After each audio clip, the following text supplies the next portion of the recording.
Good morning. It's Monday, and we're already on the 12th of August. The Olympics are over, and the wind started yesterday, which is a very August thing. Now, we're not going to sit here and talk about weather. I can promise you that. With me is the lovely Leigh-Ann Mole. Ta-da! Look at her. Yeah. Where are we today? Today, as you can see out of the window there in the background, you're in Johannesburg, which is great because you are pretty precise. You're in Johannesburg, yeah.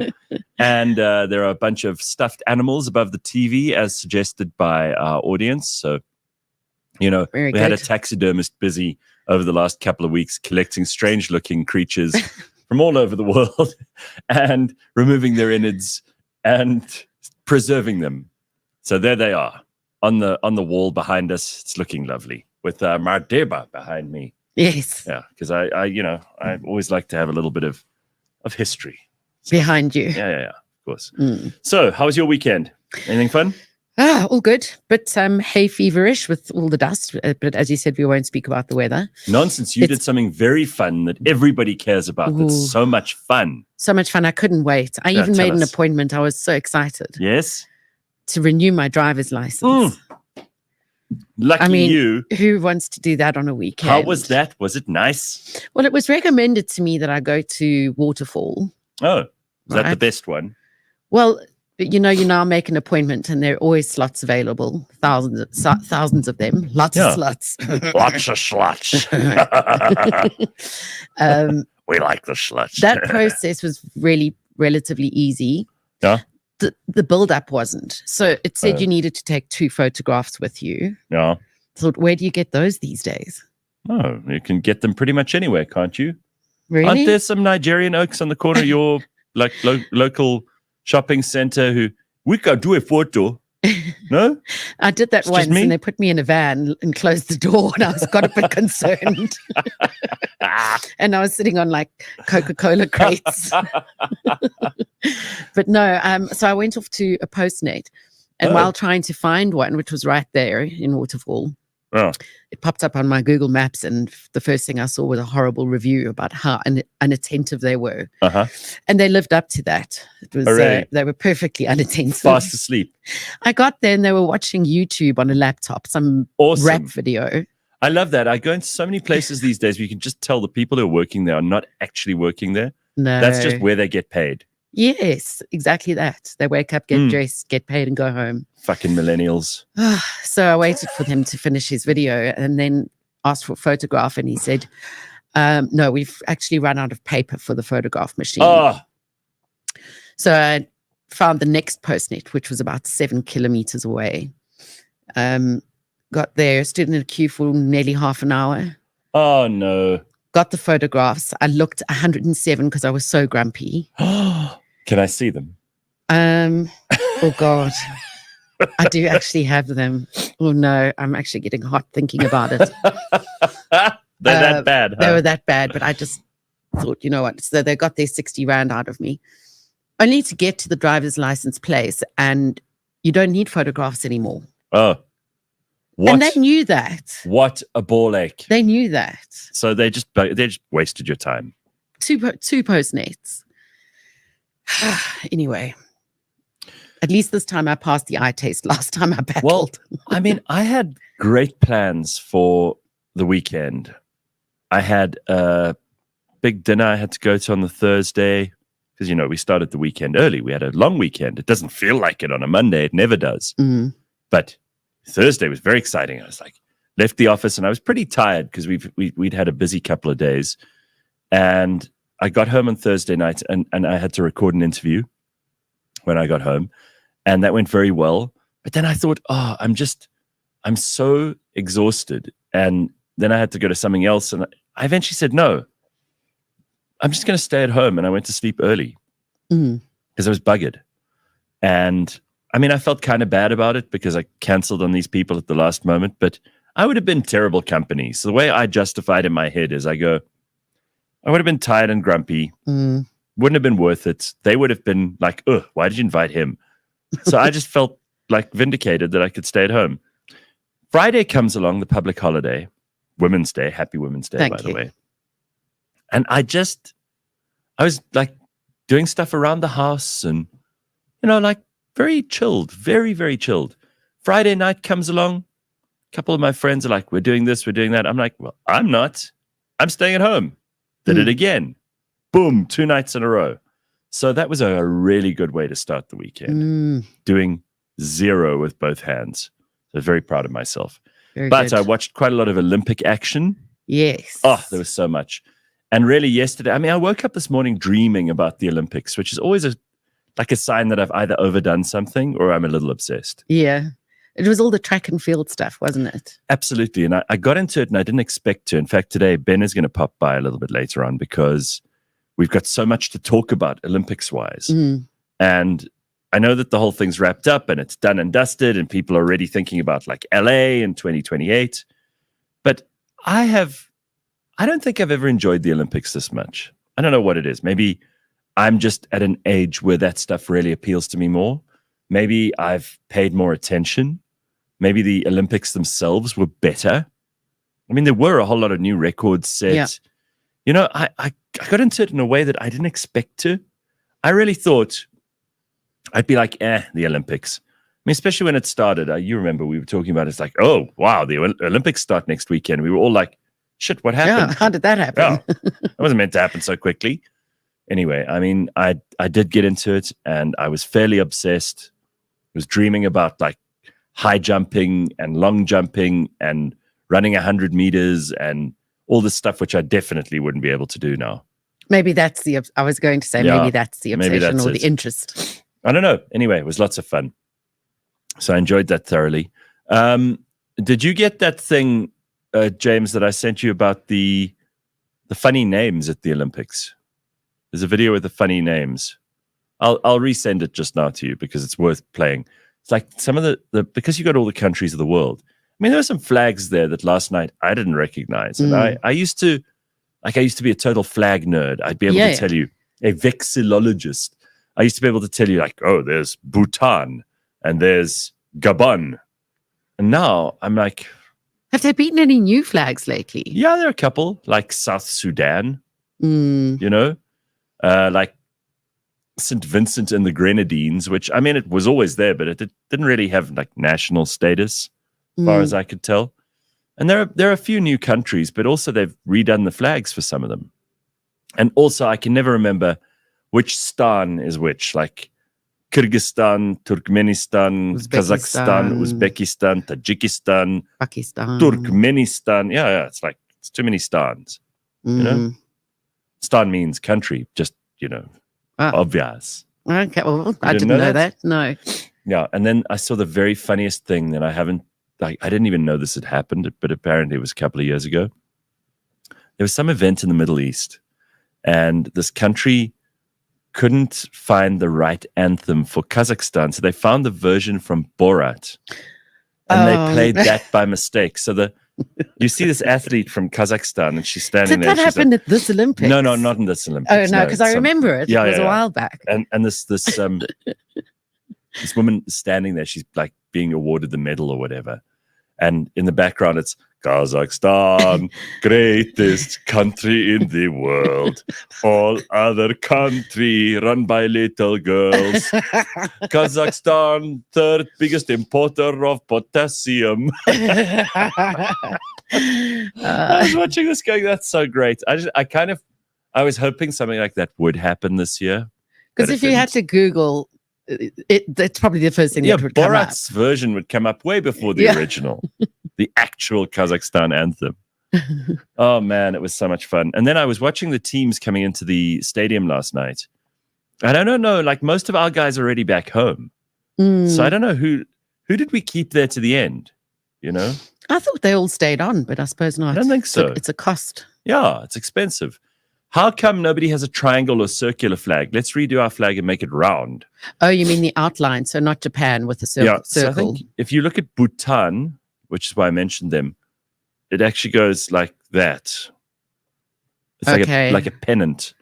And the Swiss flag is square. Yes. It's squarer than the rest. Yes. The rest are more rectangular, you know? Yeah. There's like a standard flag shape, and then there's the Swiss. And there's one other country that also has it slightly smaller.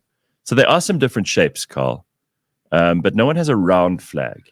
I can't see that flapping well. I don't know. It doesn't work. The attached bit would probably make it fall off after It's a not while. great. No. And the funniest thing I also saw over the weekend, I don't know if this, maybe it was just an Instagram or a social media thing, but they showed a Kim Jong-un. Someone in the comments, Christian says, like a fake Kim Jong-un impersonator.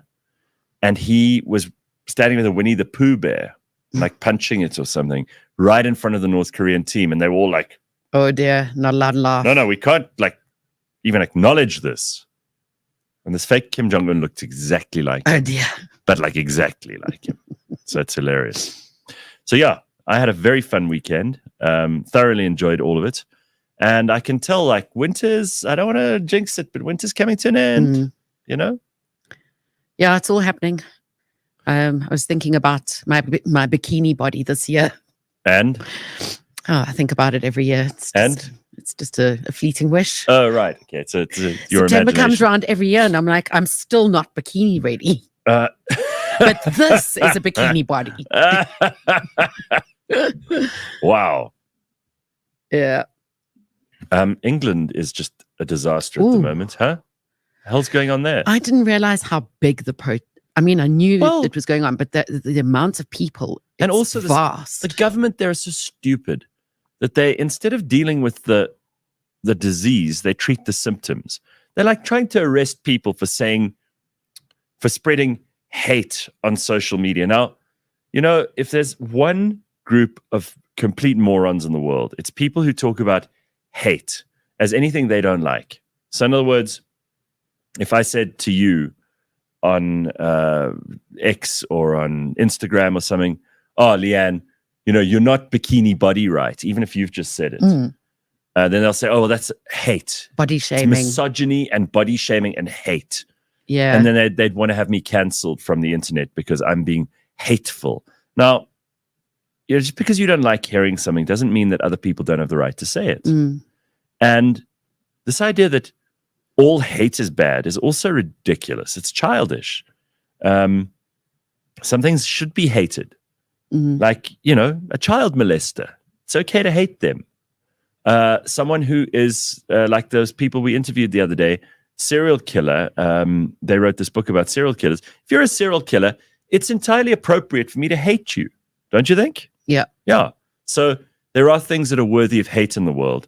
And frankly, if your country's going to absolute shit, which is happening in Britain at the moment, I really think it's becoming like a failed state, because you've got so many people illegally coming into your country. They are not assimilating at all. They are speaking the same language that they spoke in their shithole country they come from. And I mean, I use the word shithole because Donald Trump used to say that, and it got him into huge trouble. And people, it's so insensitive and we must cancel him and it's hate. There are shithole countries. Again, it's not hate, it's true.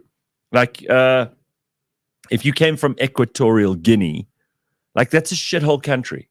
Okay, it's run like a family business, but badly, not even as well as a spaza shop. Yeah. And they go to places like Britain, which used to be, this first world great country. It's becoming a bit of a shithole too, because all the people going there are bringing their shithole stuff from shithole countries and turning it into a shithole. That's what happens. It doesn't take a majority of people to change things. It just takes a small minority of people who are willing to not compromise at all. Yeah.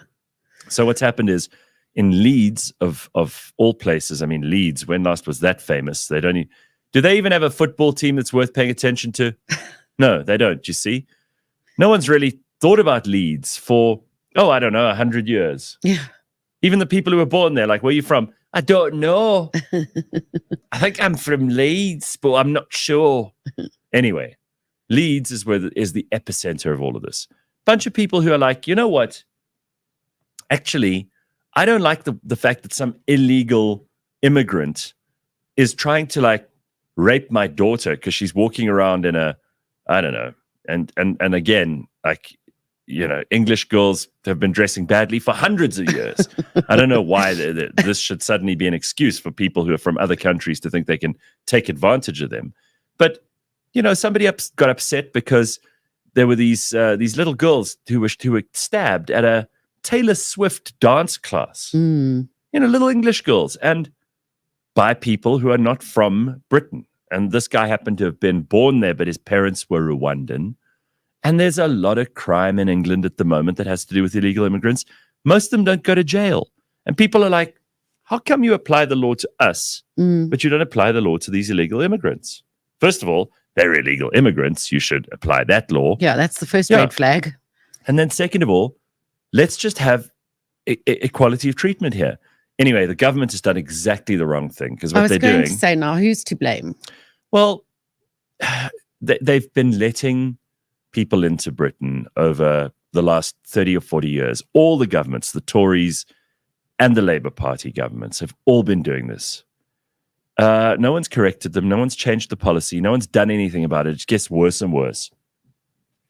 And now you've got Keir Starmer there, who's like a full-on socialist. And he has no idea of what to do. You can tell he's lost, because now he doesn't want to be seen to be like being mean to the immigrants, because that would equate to racism, and God forbid that. Cancellation. Yeah, and white people in Britain are more terrified of being called racist than they are of being called child molesters or murderers, which is ridiculous. So obviously what they've done is they're scouring the internet like a Gestapo police state. And if you say anything mean about illegal immigrants, they arrest you. Yeah, they'll arrest you. It's ridiculous. So I don't know what to do about this nose of mine. Yeah, it's the thing. Of course, I've just finished watching The Crown. So I'm thinking about... Is that still on? Charles? No. Well, it's still How many accessible. fucking seasons of that must be watched? 6. There were 6 of them, and I'm just finishing off now.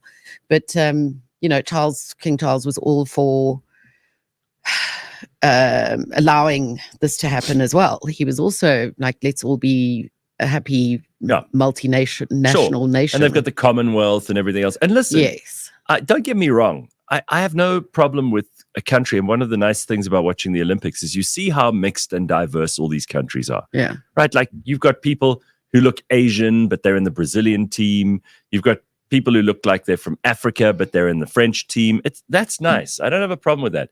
It's the illegal component of it, and the fact that these people don't assimilate into the countries that they're in. There was a Dutch woman who won the marathon, for example, and she was wearing a headscarf. So she's obviously a Muslim, but she's Dutch. She knew the words of the anthem. So I don't care where she's from originally. I don't care that she's Somalian or Ethiopian or wherever the hell she's from. But for the purposes of winning that marathon, she was Dutch. And that's good. I don't have a problem with that. Who would? But the problem is, these people who are like, we're not going to change. We want to keep being Somalian, but we want to do it in Minnesota. And we don't want to speak English. And we don't want to change our culture or any of that stuff. And then I'm like, well, why did you move? Because if you moved, but you want to retain all of the things that you're fleeing from, surely you got to make a decision too. It's like a little bit of give and take. If a friend of mine goes to live in a foreign country, I expect them to support the team of the country they've moved to. Otherwise, why did you move there? If you're still South African, stay here. Right? Yeah. Can't go get all excited about the Springboks. And I know I'm going to get shit from people who live all over the world and listen to us. But you can't get all excited about the Springboks if you've decided to become a Canadian, because now you're a Canadian. You've made your choices. I don't care about patriotism. I don't care about the Springboks. But if you do, it's kind of like you're hanging on to something. Rich Mulholland said the other day that when he moved to the Isle of Man. Yes. Which has an interesting flag in itself. It's got like those 3 legs all joined at the middle. Yeah. But he said some things that I thought were very smart. He's like, we're not going to miss anything. We're not going to think about the things we miss, because we've got to settle in here. We've got to figure out how to become people of the Isle of Man now, instead of South Africans that have moved somewhere. I'm not saying you need to give up your history or any of that stuff or your culture, but you have to kind of become a part of the country that you've moved to, because somewhere in your head, you moved there for a reason. And that reason is probably a good reason, because no one wants to uproot their lives and start again in another new place without having very, very good, well thought through, well structured ideas about what you want to achieve by moving everything. It's one of the most traumatic things a person can do. Yeah, and a lot of the time, it's not really out of choice or a love for that country. It's because they'll accept you. Well, okay. They'll let you in, or they won't catch you out if you're illegal, or it's just easier. Yeah. Look, whatever your reasons are, I'm not going to say good or bad reasons. That's for you. And I have no problem. I used to be one of those people who'd be like upset with people if they left South Africa, or I'd be upset if they moved to country X or country Y.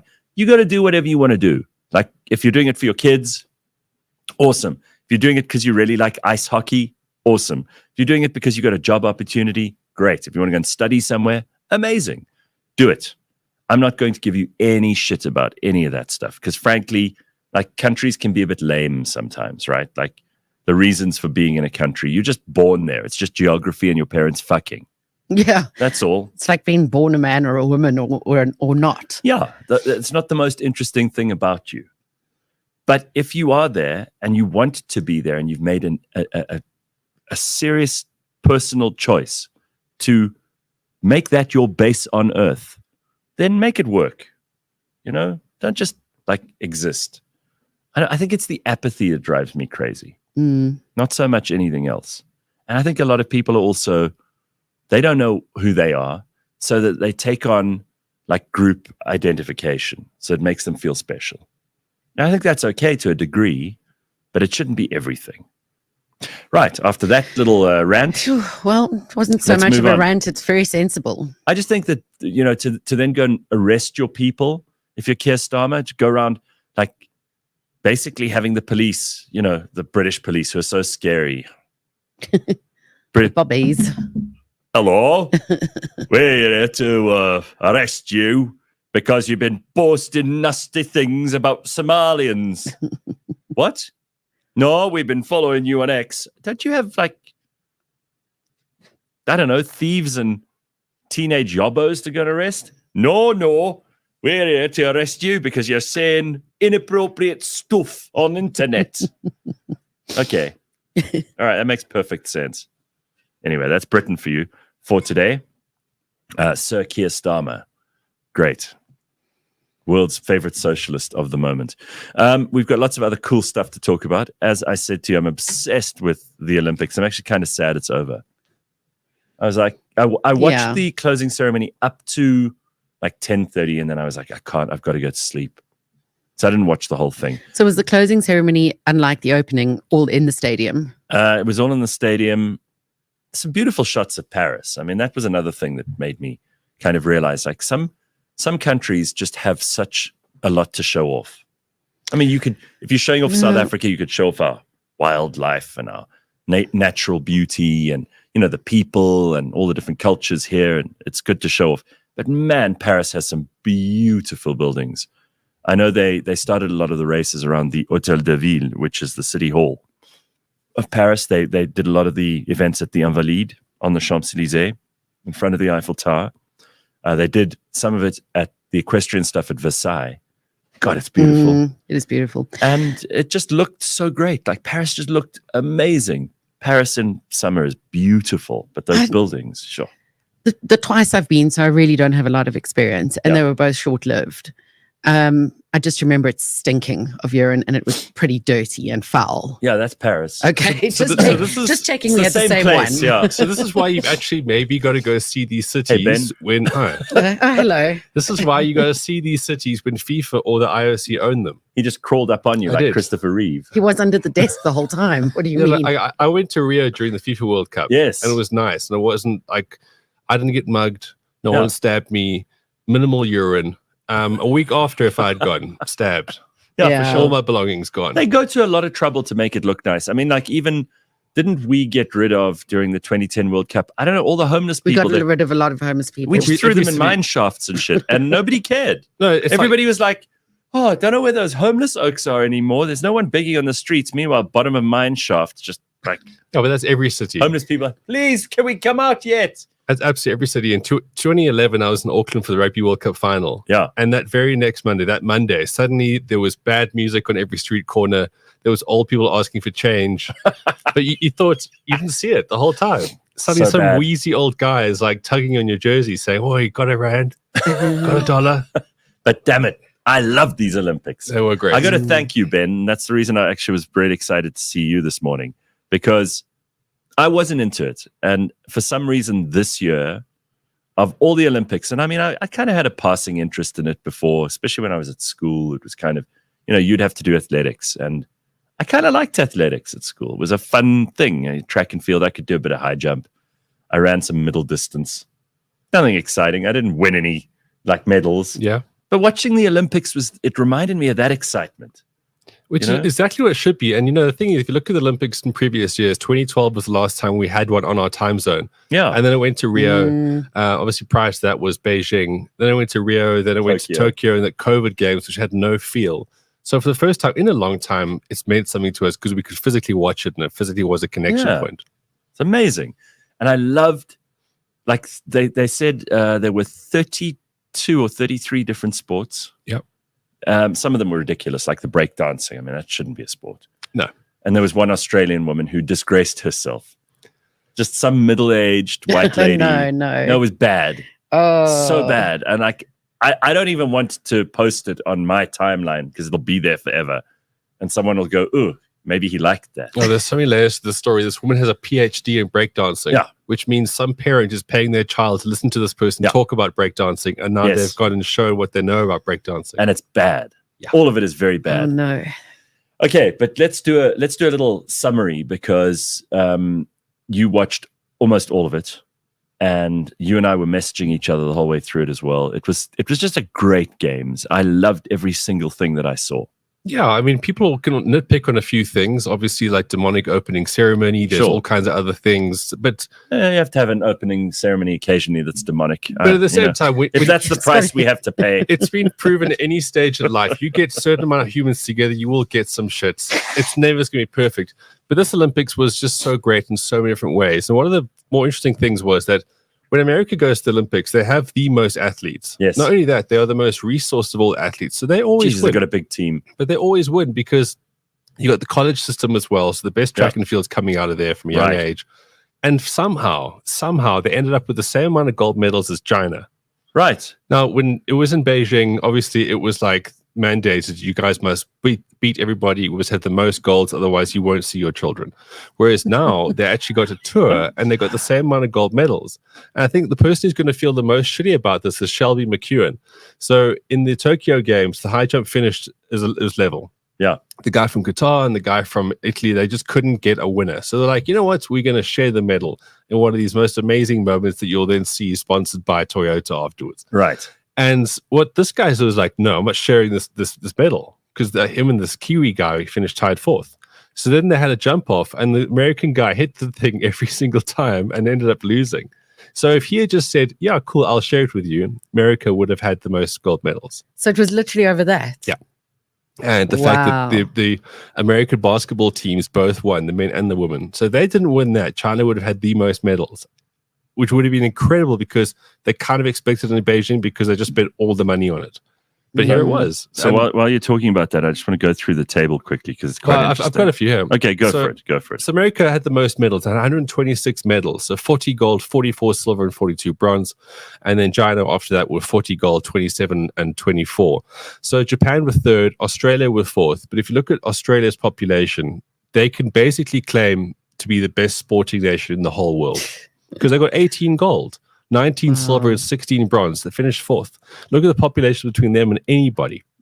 But it wasn't always like this, Back in the 70s, when the Aussies were peak feral, they were completely unruly. They went to the Montreal Games in 1976. Yeah. And they had 184 athletes, 0 golds. Wow. They literally went up for a piss up.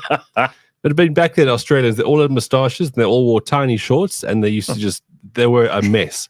So then Prime Minister Malcolm Fraser said, not a fuck. You blokes are going to go now and you're going to actually make this work. And he said, we're never going to pass up on the talent of this country ever again. And they literally created the Australian Institute of Sport. And since then, they put a lot of money into it and they started winning medals. Right. So you have to have an engine behind this. You have to. And there's a support staff. A lot of those people came into the field last night too. We got 6, right? South Africa. So we ended up in 44th, Gareth, which was better than last time. We're 52nd in Tokyo. So last time, 1 gold, 2 silvers. This time we had 1 gold, 3 silver, and 2 bronze. Okay, and the gold was obviously Tatiana Smith. Yes, and she's then our swimmer. Breaststroke was the gold. Yeah, for the what 200. Were the silvers? The silvers were for the women's javelin. Mm. Yeah, yes, Joanne I saw van her. Yeah, Joanne.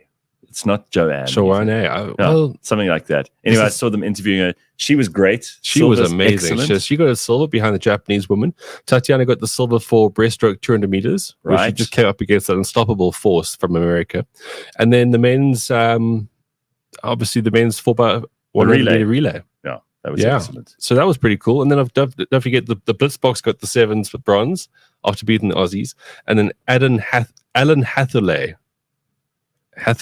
he got the men's mountain bike bronze. Yeah, okay. Which was, I mean, I watched that race. It was incredible. He was up against really like seasoned performers. What's your favorite event, Ben? My favorite event was, so difficult to say. I mean, the 120 meters obviously huge. Sure. I really got into the 400, particularly the women's 400 meter hurdles. Yeah. Just the most interesting athletes. I like that Kip Yegon woman who's like won gold 3 years in a row. It's phenomenal. For 800, is it? 1.5. 1.5, sorry. Yeah, it's from Kenya. Gareth, there were so many incredible highlights that were actually quite easy to follow. So it's not like, well, I've been watching the IAAF Diamond League, whatever. I need to know these people. You go on there, you see who they are, you click on social media, you get more things. The app was so good. Yeah. But the weightlifting for me was just so incredibly all-consuming. This Georgian guy who won like the big dude, the 102 kilogram plus man one, where then basically, if you think of it this way, the Georgian guy stands over here, he picks up Ibn Etzebeth and Peter Steps a toy, and he does this. Yeah. And he holds it, and the Wild. bell goes off and drops it. It's wild. There was a Polish woman, shot putter. Yes, let me tell you what, she put a shot. Or shot a put. Yeah. She was frightening. So she'd be good at baking bread and things like that. Well, there's the hammer throw as well. Those women were quite hammer throw and beating rugs. So my favorite was the Canadian dude who won the hammer throw. He looked like he was just there for fun. Yeah. He came out with a flag last night for Canada. By the way, whoever designed Canada's outfits, you guys get the shittest outfits. That's exactly what my dad said. Right? So shit. Because during the games, there was streaky bacon. Their tracksuit looked like bacon and meat. And then when they came out yesterday, they had like a... There was a darker version of that. It was like the Lady Gaga dress. It was it's so bad. Charred bacon. These are the people that are representing your country. Try not to make them look absolutely, utterly shit. You know? It's again how many people does it pass But that through? Canadian dude with the hammer was awesome. You can tell he just does that in his backyard and like he's been throwing things since he was a small child. Yeah, and I mean he just goes like this and everything. You know, the other Oaks put all of the you could see they've trained it, and he just goes, there we go. Well, there was a request for him to do a DNA test because many people thought he was actually Australian. Because of his moustache and just no care attitude, just walked up. That's how Canadians used to be once before they became like. Well, I mean, Justin as we said the other day, like Canada, Australia with snow. Back in the, they were bear and mountain people. Yeah, tough. They're weak now, except for him. And then obviously Ben and I became massive pole vaulting fans. Yes. Who would have guessed? There were a lot of really, really attractive looking women in the pole vault. They generally are, which is just amazing. And honestly, I like middle distance female runners, best bodies. Yeah, definitely. Biggest discipline. But I just thought it was so interesting. And this is the one event. And I don't knock women's sport. It's just that when people ask me if I watch something, I generally say no because I don't have the time to watch everything. Yeah. But the Olympics does tee up a lot of women's sports to be just as exciting as the men. Absolutely. And it's the only time you can really say that outside of maybe a little bit of tennis here or there. And it really was quite something. And like for me, the biggest takeout was, I think as humans, we need to kind of understand that this is actually worth cheering for. Yeah. What we do with our meat as humans is really exciting. So, in a time Well, how about where, like Andy's comment? What country was the pole and pole action dude? He was French. Yes, he was. When his meat hit the pole. causing it to. Oh, I mean, that was a great moment. I love it that was A lot of moment. people's moment. favorite moments at the Olympics is seeing the guys knock the pole down. it showed poor technique but fantastic endowment. I mean, this Right. is the thing. It's the And give and take of life. apparently, he's been offered $250,000 by like some adult entertainment site. Oh, has he really? Yeah, Because we just said. to Yeah. pop We his called schlong that. on a live Called feed. it. But this is what I thought was so great about the Olympics. Actually, when I was listening to the marathon, or watching the marathon yesterday, a commentator mentioned it, is that in a world where there's all kinds of fuckery going on, isn't it great that the whole world can focus and find out who the fastest person is, who the strongest person is, who the person who can do this the best? And we need to really focus on that more as humans, because that's what we should be focusing on. Not about ideologies and pronouns and all this other crap that people identify with. What do you do with your meat in life, basically? Yeah. Because when I that like happens, you build discipline, you build a following of people who are actually watching you for positive reasons. Yes. You're creating a positive influence on other people growing up. Yes. And it's just one of those times when the world stops being dicks and just looks at something and goes, oh, look at that. That guy can put the pole over there and go over higher than anybody else. So, any athletes who you actually think are worth paying attention to going forward? Because I mean, obviously there were, famous ones, the tennis players, and I think they were probably your top tier guys anyway in terms of being familiar to us. I'm glad you asked, because this is where every time the Olympics comes around, everyone's like, yeah, I should watch a bit more track and field. Yeah. And then you don't, because I think you should actually just leave it in this little bubble. I don't want to watch people again until LA. 4 years time, yeah. And obviously, I'm in sports. I'll pick up some stuff via kind of general osmosis, but it's kind of cool that you don't know so much. Like going into that and not knowing who Armand Duplantis was, and then suddenly you're on in that day and you find out about him. Oh, That's cool. And yeah, just like your favorite from last time has suddenly retired, and there's someone totally new to follow. It's not, like watching a sport where there's a continuous winner every single year. Yeah. It's just, again, when you watch them do these things, it's like, wow, that's incredible. If you'd watched them in various stages doing this, it's not such a big deal. So I think it's just one of those amazing bubbles, but we should just be more into being like this, I think, as humans, because this is what the Olympics was really meant to be. Yeah. Sure, other things get distracted from here, but this is what it is. So we should all have some sort of Olympic spirit in ourselves going forward, I think. So everybody just use your meat properly is what I'm saying. But like want to do something with your meat. This is what it comes down to, because every single person that we saw at the Olympics there, it was like, that's what a human should look like.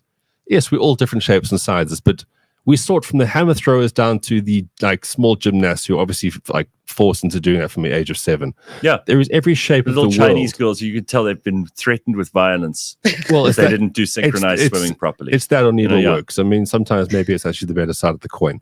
Yeah. But the Olympics shows you every shape and size can do something phenomenal in this world. Yeah, I mean there were little people, tall people, short people, overweight people, underweight people, And even older people. older ones. Yes, Even older. Very, very exciting. But that modern, so last event I want to talk about it, that modern pentathlon. Yes. I mean, it's just at Versailles, it was just beautiful, but it just looked like I've got rich friends and this is what we do on the weekend. It was amazing. They get on the horses, they do the horse stuff. They then get this like fencing thing that just inflates and they have a bit of a fence. That's great. And then they're running and then they're doing laser tag and Laser tag? cool. Like they're shooting, but there's no guns. So it's just a laser. Oh, yeah. It's amazing. It's brilliant. It does look like a rich Sure. people's fun weekend. That was out. so Yeah. fun. It's like a finishing thing to watch of the Olympics. All right. Well, I love it. And well done to everybody who scored those medals here for South Africa. I don't know if we actually had anyone there still yesterday, but people came out with the flags. So Yeah, we had people hanging around if they were allowed to. hanging around. Yeah, so we're the second best African team. Okay, not bad. Algeria were the best African with 39 because they had Imani Khelif, the boxer. And then they had that French gymnast who jumped ship so she could keep her coaches and then she That's got a gold right. too. Yeah, so 44th Not bad. in the world. Not great, but not bad. Could do better. We will do better next time. Yeah. Which countries are becoming like Russia? Obviously wasn't there, and Russia in every other Olympics has usually done okay, because also they would illegally inject women with like steroids. From the age of 2. It's a shame that Russia's not there, because they're a huge force, and they always have been since the Soviet days. Unfortunately, they cheat, and it's Very unfortunate. It's an actual case of cheaters never prosper, because they've been kicked out. But it'd be cool to get them back. They never cheat. I mean, I don't know the stats, but out of all the Russians that they were banned, right? How many of them went to other countries? So you'll see, like, there was a Russian who was in for, I don't know, some horrible country. Well, one of the women high jumpers. Yes, that's the example she looked so Russian. Like, she was the most Russian-looking woman I've ever seen in my life. And she was there jumping for Romania, I think it was. Cyprus, that's the one, yeah. And I mean, she's not from Cyprus. So like, all these Cyprus, everyone looks like those little infantas from Spain with a beard. Exactly, hairy forearms. And this woman looked like this ice creature from the far reaches of Siberia. Yeah. It's not right. But it is exciting also. You see the world. And what I loved, without being too like lame and shame about it, it's like all the athletes were really nice to each other. Like there was obviously the only people who couldn't treat each other with respect to the cyclists, who were like pushing each other out of the way and like being really cunty. But everyone else was extra nice. But that's just competition. Yeah, sure. Track cycling as well. That was crazy. I love watching that. So fast. There's just so much going on all the time. A lot of like a friend of mine was there, and he posted on Instagram. He was like, I have no idea what's going on, but I love it. Because at one stage, there's about 40 of them on the track. And then they hoy their mate over with their hand. It's just... I used to watch outdoor track racing a lot when I grew up around it because of my dad. Oh, wow. But the problem with that is when you fall, it's like really damaging. I think my dad put his teeth through his moustache a couple of times and broke all his collarbones many times. XR wants to know, Ben, how did the refugee camp team do? That's a very good question. I didn't check. Team Refugee. Refugee. Yeah, how did they do? I have to check on the app quickly. I can't imagine they did very well. I don't think they got any medals. Yeah. But it was all about them being there. No food, like living in tents, not very good. Well, they were at the village. They got to eat like everyone else. Oh, did they? Okay. So they were... but no food in the build up to did everybody else subsidize their food and drink? You think they're going to keep Camp Refugee outside? It's like, no, you're part of the thing, Gareth. I would. Goes along with everything they're else. going to give them little tents. Isn't that keeping them in character? It's like, okay, you guys live outside the village. No, wait, no, they got a bronze. Oh. They got a bronze for boxing. Oh. Fighters. Well, they have to be. They have to be. You have to be tenacious to survive in the refugee camp. Good for them. So they finished 84th. Okay, so who was worse than them? Worse, Zambia, terrible. Just the one bronze, as was Slovakia. Singapore as well, with all the money incentives that they have. I mean, none of them, the government didn't have to hand over any houses or anything. Qatar, right? Ivory Coast, they were all terrible. Just the one medal. Shame. I think the most embarrassing nation out of all of them is India. Oh, yeah. Most populous nation in the world. Yeah, I mean, really. 1 silver, 5 bronzes. Very push. What I really loved in the men's javelin, because obviously arch rivals Pakistan. Yeah. And then this Pakistani oak rocks up, just hoists the javelin and wins gold. And then the Indian guy got silver. Well, they're always throwing things over that board at each other. And then, India are embarrassing. And then I see online, if you say that, people will say like, yeah, but we make doctors and engineers. Yeah, but this is that's not what the Olympics is. No. You're embarrassed. You should be a good Olympic country. That's what I'm going with this. Yeah, if you want to be taken seriously, I think you need to be good at Olympics. Let's get back to basics. I'm with you. Let's get back to basics on this. All right, I love it. Thanks, Ben. That's been fun. I didn't know I'd get into it so much. Yeah, and so obviously LA is the next one.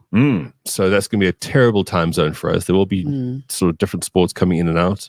And they got a lot of cleaning up to do. I mean, really. Whoa, but I mean...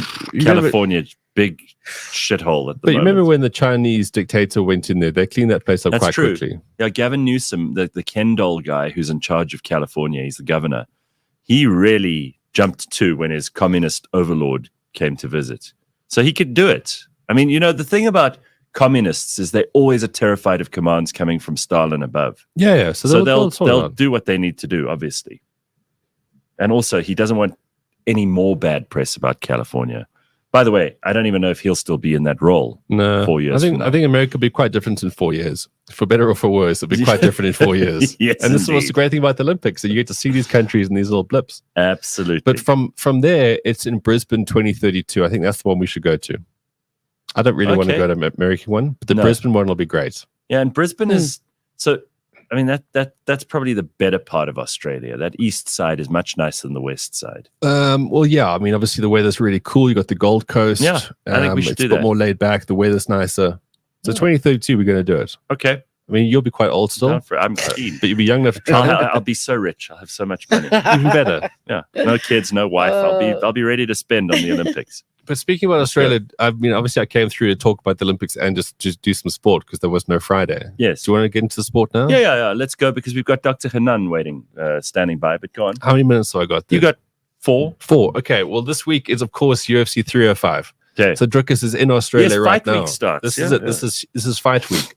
So it is the big fight that everyone's been kind of waiting for and looking forward to. It's more than the title. It really is. So on the way up, Druckus was always trying to be the middleweight champ. While this was happening, Israel Adesanya was at his dominant best. He had 7 fights. He rocketed towards the title. He defended the belt 5 times. Sissoko was, in living memory, basically the greatest middleweight there is. Anderson Silva's probably the greatest of all time, the Brazilian guy. So Druckus was always going to want this fight at some stage, but now he's the title holder. So Adesanya's now come back. He took a break. This guy has been fighting 3-4 times a year since he was like 15. And now he's taken an 11-month break, and now he's going to come back to fight Druckus. And he hates Druckus because he wants to be the African champ. Yes. And Druckus is the only African champ who lives in Africa. The rest of them pissed off to first world countries. Right. Druckus is like, no, I'm doing this here for my people. And he's built up this absolute groundswell of support in doing so. And even now in Perth, he went early so he could watch the Bok game this last Saturday at a fan village, get everyone round. So by the time Adesanya comes out from his slumber and fights Druckus in Australia, his neck of the woods, all he's going to see is Afrikaans just shouting at him, "Oh, you do us. Druckus going to pluck some of you." And he's not going to know it's going to hit him this Saturday. It's going to be such an incredible shock for Israel Adesanya, he is amazing. He's absolutely incredible. But that's 305. So you can watch the Boks playing the Aussies and whacking them again. I think even more so because they beat them 33-7 this last week. They'll be fighting. They'll be playing in Perth. So you'll get that game by 11:45 Saturday. Right. And then Sunday morning from about 5:36, you'll see Druckus Adesanya. So this is one of those sporting weekends where listen to this. Ricky says, I met Druckus on Saturday. I met the Springboks yesterday. I've got Ricky's tickets out there. for the rugby and the UFC this weekend. Oh, what a weekend it'll be. That sounds amazing. So everyone who immigrated to Perth and you've had some lean years, very boring place, nice sunshine, all that kind of stuff. Sure. You've been waiting for this moment the whole time. Yeah. It's like the people who then went to Brisbane. They got to watch the Boxers last Saturday. Right. It's actually kind of sad. You see all these Springboks, you go, wow, hometown support. You go, wow, not good for our economy. So that is the big weekend. We've got the Boks. We've got Druckus. It's all happening in Perth. If you're around Perth, it's going to be the most amazing thing. And of course, all the football starts this weekend. Well, that's it. I'm moving to Perth. Unrelated. So so Karen, if you want to see it, like when Druckus fought for the first time for the title, a lot of people, it was their first time. It was in Canada, and they all watched this card, which is the most boring card of UFC history, and everyone's like, the sport sucks. And then eventually his fight came on about 8 o'clock, and people were watching since 4. So how this works is that the main card starts at 4 a.m. and then we don't know what the exact time is, just like in boxing. Okay. So I would say be safe, 5:30 to 6, and you'll fight after that. Okay, but early. Yeah, early. Okay. So this is obviously a huge week for that. Join us, Sandile and I, on the Bounce Show on Thursday, where we're going to unpack all of this in depth. Excellent. And of course, go into the seasons because the English Premier League starts, La Liga starts, all those great things in football, it all starts this week. So we're saying goodbye to the Olympics, but we're saying hello to the next whack of sport for the second half of the year. Nice. Magic beyond the scoreboard. And that's brought to you by Superbets and Ben this morning. It's nice to have you here on a Monday.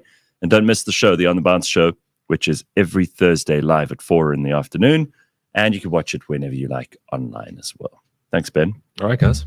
Superbet supports responsible gambling. Strictly no under 18s. Winners know when to stop. The South African Responsible Gambling Foundation's toll-free counseling hotline 0800 006 008. It is time to talk to Dr. Hanan, who is standing by. Hey, Doc, I hope you're good. I'm good. How are you doing, guys? Can't hear you. Sorry. Got it? Can you Can you hear hear us? me? Yes. Okay, perfect. So we got an email from Heather. She says, about a year and a half ago, I found out my husband was having an affair with my best friend. Oh, Yeah. To summarize, It's a the world low fell blow. apart. Ooh. We have kids. So do they. Both couples have decided to stay together and work through it. Stay together like a like a foursome? No. No. And even as friends, I No. don't know. Terrible. So we've done this. We're busy doing it. We'll probably forever be doing it. My husband and I are at a really good place right now. I still have many feelings towards my friend, which is hindering me from moving on. It bothers me that I think about her so often. I find myself processing our interactions, conversations, and text messages over and over, fantasizing about things I should have done or could or would have said. It sounds strange, but her betrayal is more puzzling to me than my husband's. We live in a small community, so I've avoided her as much as possible. I haven't spoken to her directly about what happened. Due to circumstances, I come in contact with her much more often next year than I have this year. And so I'm thinking about asking her to meet, which she has indicated she would also like to do.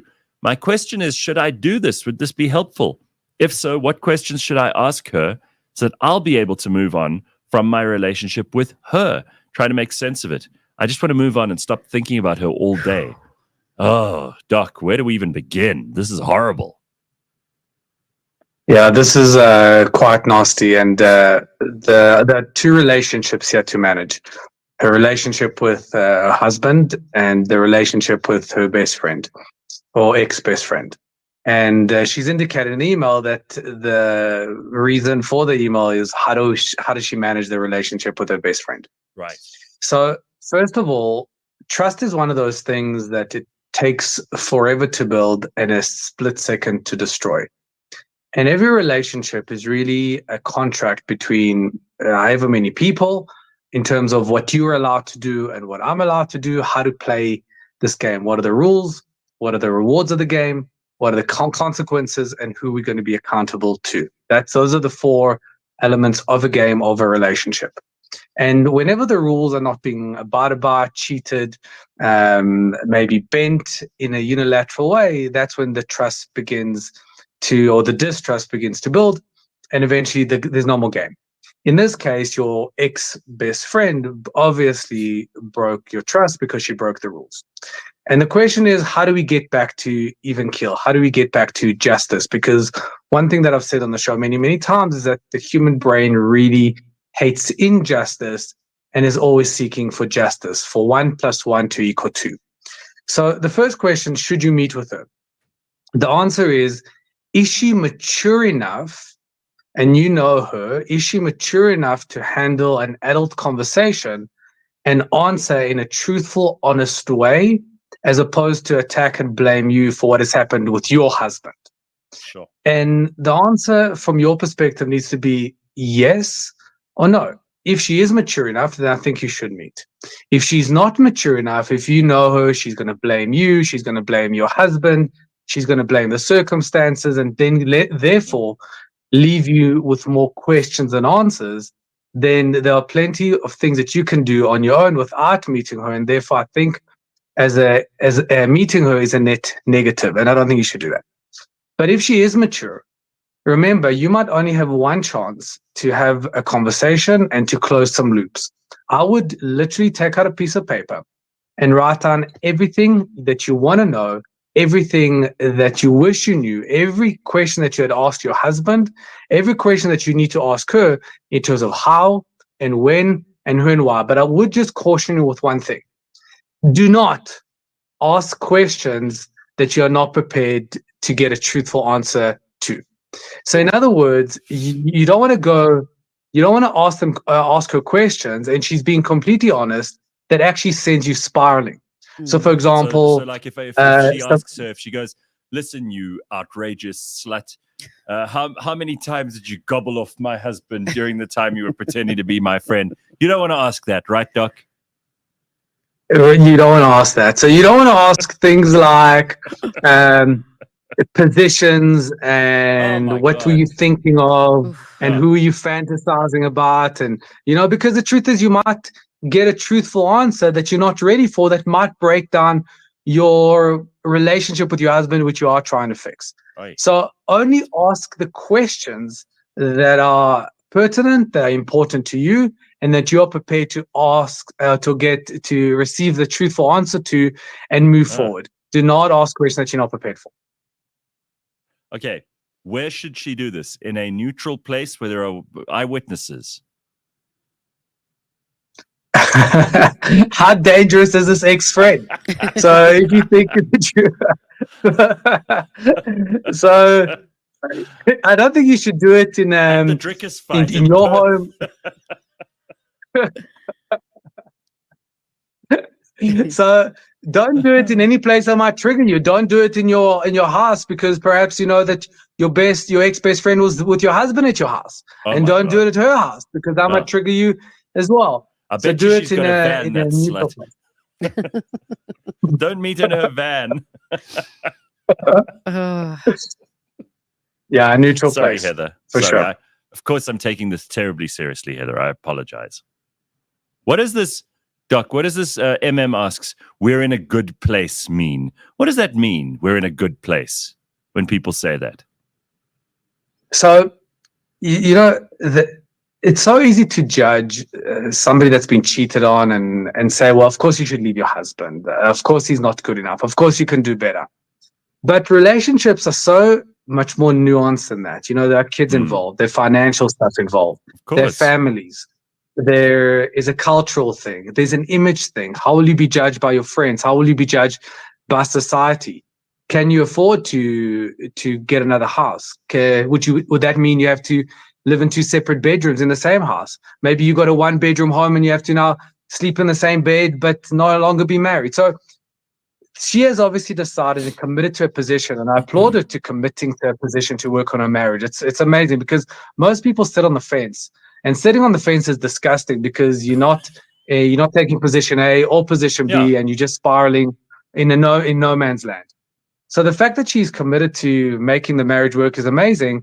And what happens the moment, this is an amazing part about the brain, is that the moment you commit to a position, your brain starts justifying why your commitment is correct. Yeah. Because it doesn't want to live with cognitive dissonance.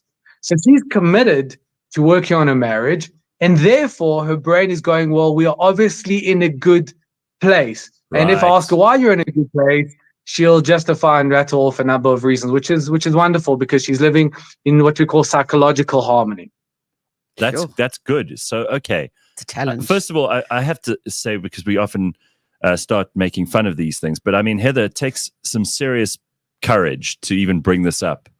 And then to bring it on this show, I mean, Dr. Hanan's one thing. I mean, he's a professional. But to bring it and know Leigh-Ann and I are going to now get involved in your private life, that's very brave. And judge you, harshly. And judge you. And I mean, listen, I think you sound like you're a very, very strong human being. And I congratulate you. That's something, sure. Jesus, I mean, I would just want to claw her eyes out and put snakes in her post box and, you know, and sew pilchards into her curtains when she's out. And never mind that, also to her husband. Yeah. He needs a kick up the ass. Yeah. I mean, what does she do about this guy? He lies in bed next to her every night, and she's like, "Oh, I'm dealing with it. Yeah, that's We're very in a good tough, place." Meanwhile, she wants to choke him to death. But you know what would be cool, Gareth? I wonder if we can arrange it where we can have the lady that cheated, her ex-best friend on the show, and let me ask her the questions, so she doesn't have to.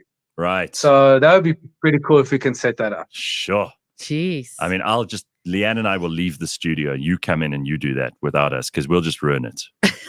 No, but that's great. But that's what you call justice. On a serious note, that would be great, because you would ask her the tough questions. No. You would ask her why and the who and the what. You do it. No, we have you, not me. Very bad idea to have me. It's very not responsible. No, you could be the great equalizer. No. Gareth, Listen, I think there's something there. Dr. I think Hanan, there's something there. You know what? You're a very, very kind and thoughtful chap, and I appreciate you giving me the confidence of being able to handle a situation like this. It would be very bad for all concerned. I would just make things worse. You don't need me involved. I'll put you here. Yeah, it'll go great, and everybody will be happy, and people will leave feeling happy. But you put me in there, oh my God, there'll be more affairs, more problems, murders. Horrific. All right. Well, listen, thank you for that. And Heather, you know what? Thanks for writing to us about this. And honestly, if you do have a problem and you would like Dr. Hanan to sort this out, he's so good at this stuff. You do a lot of these, like mediations, right? Where you sit with the couple and you help them sort out their problems. And we could do that here on the show. And it could be hugely instructive to other people. Completely. I would love that. That would be wonderful. Let me do the work for her. For sure. There we go. See, the heavy lifting is about to be done by Dr. Hanan on your behalf. I love it. Thanks, Doc. We'll catch up with you next week. All right, guys. See you. Have a good week. See you. Very good.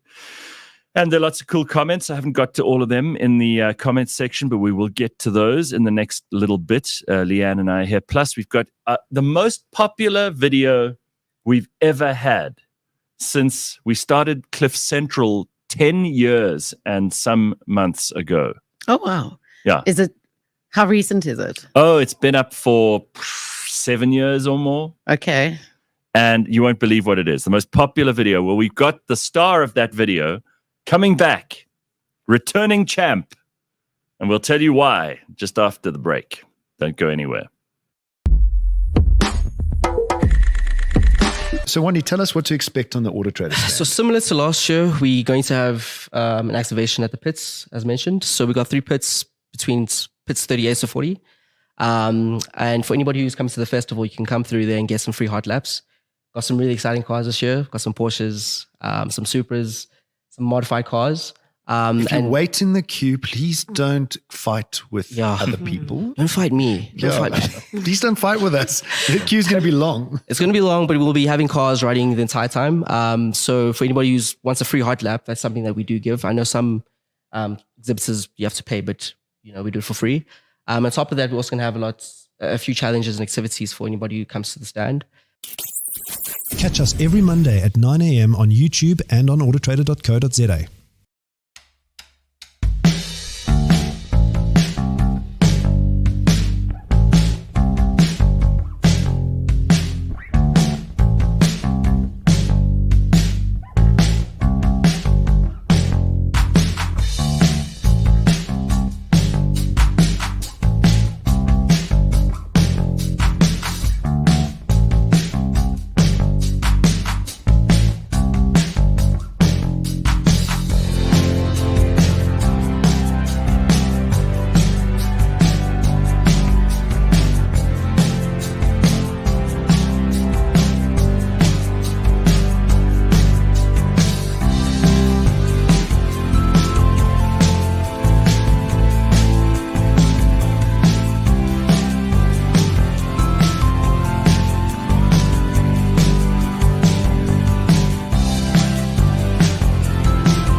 All right.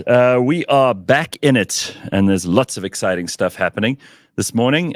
We've got a very special guest coming in a short while, somebody who has been on our YouTube channel from, I think it's 7 or 8 years ago, and it's the most watched YouTube video of all time on our channel. So we decided that is a good excuse to bring somebody in.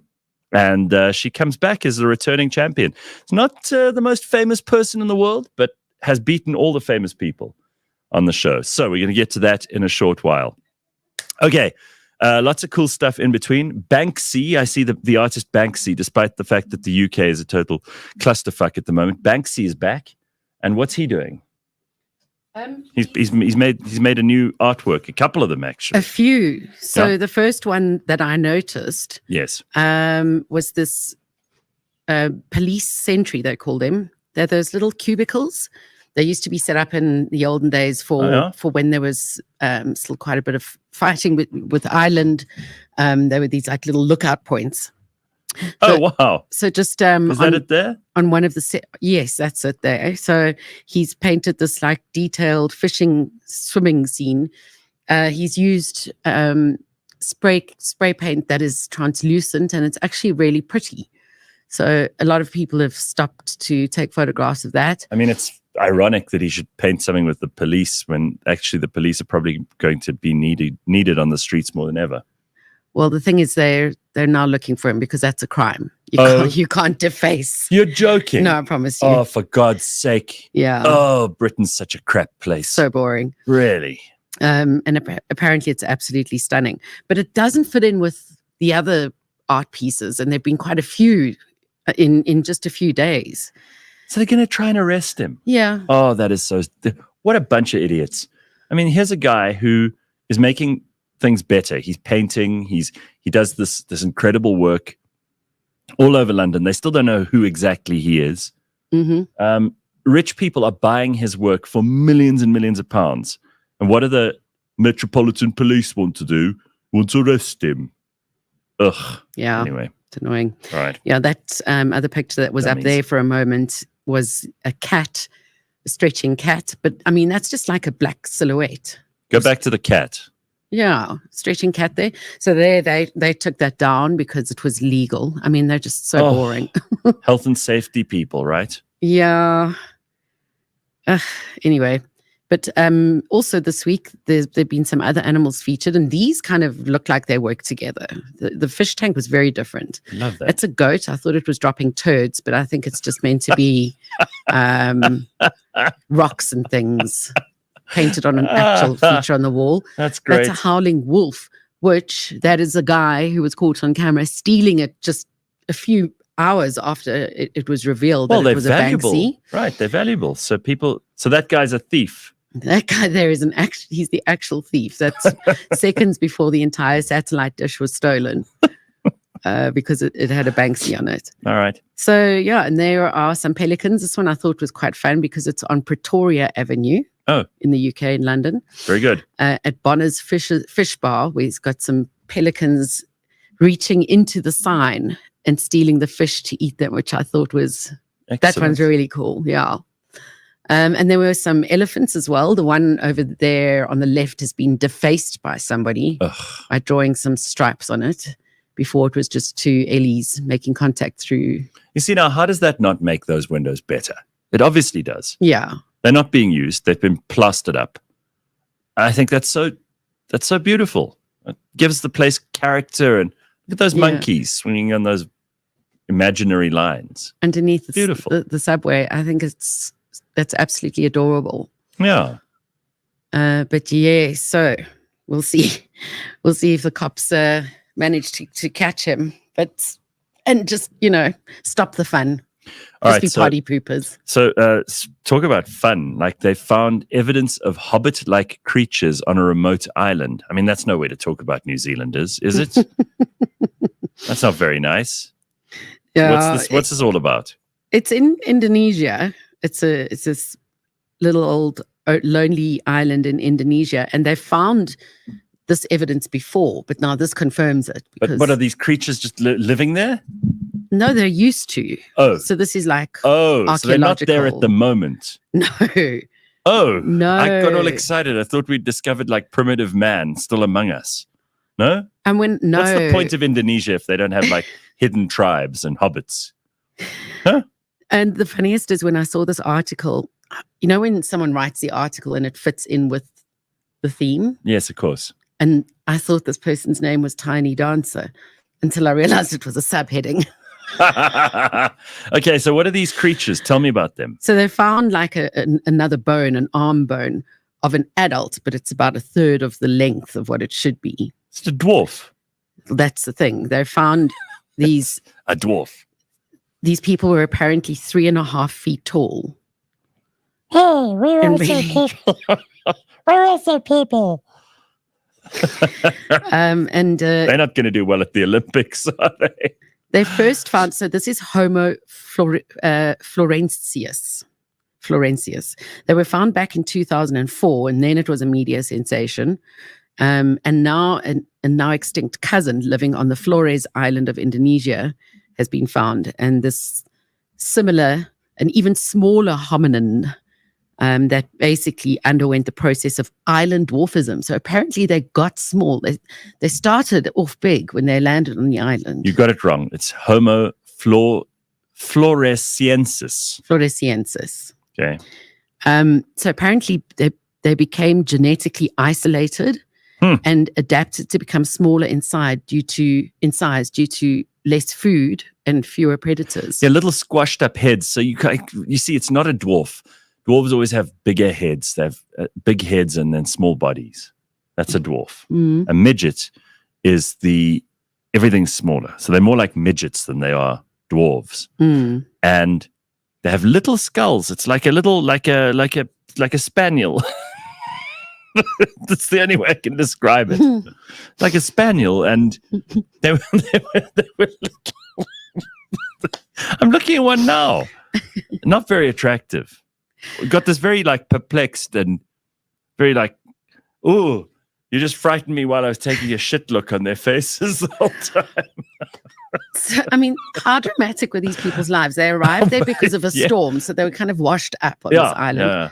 Apparently, they were even taller than Homo erectus, and then they shrank Oh, right. So they got smaller over time. over thousands of years. Okay. So basically, all right, I had my timelines wrong. So we were all evolving as one kind of human. All around the world. Right. But then these poor fuckers got washed onto this island, totally isolated.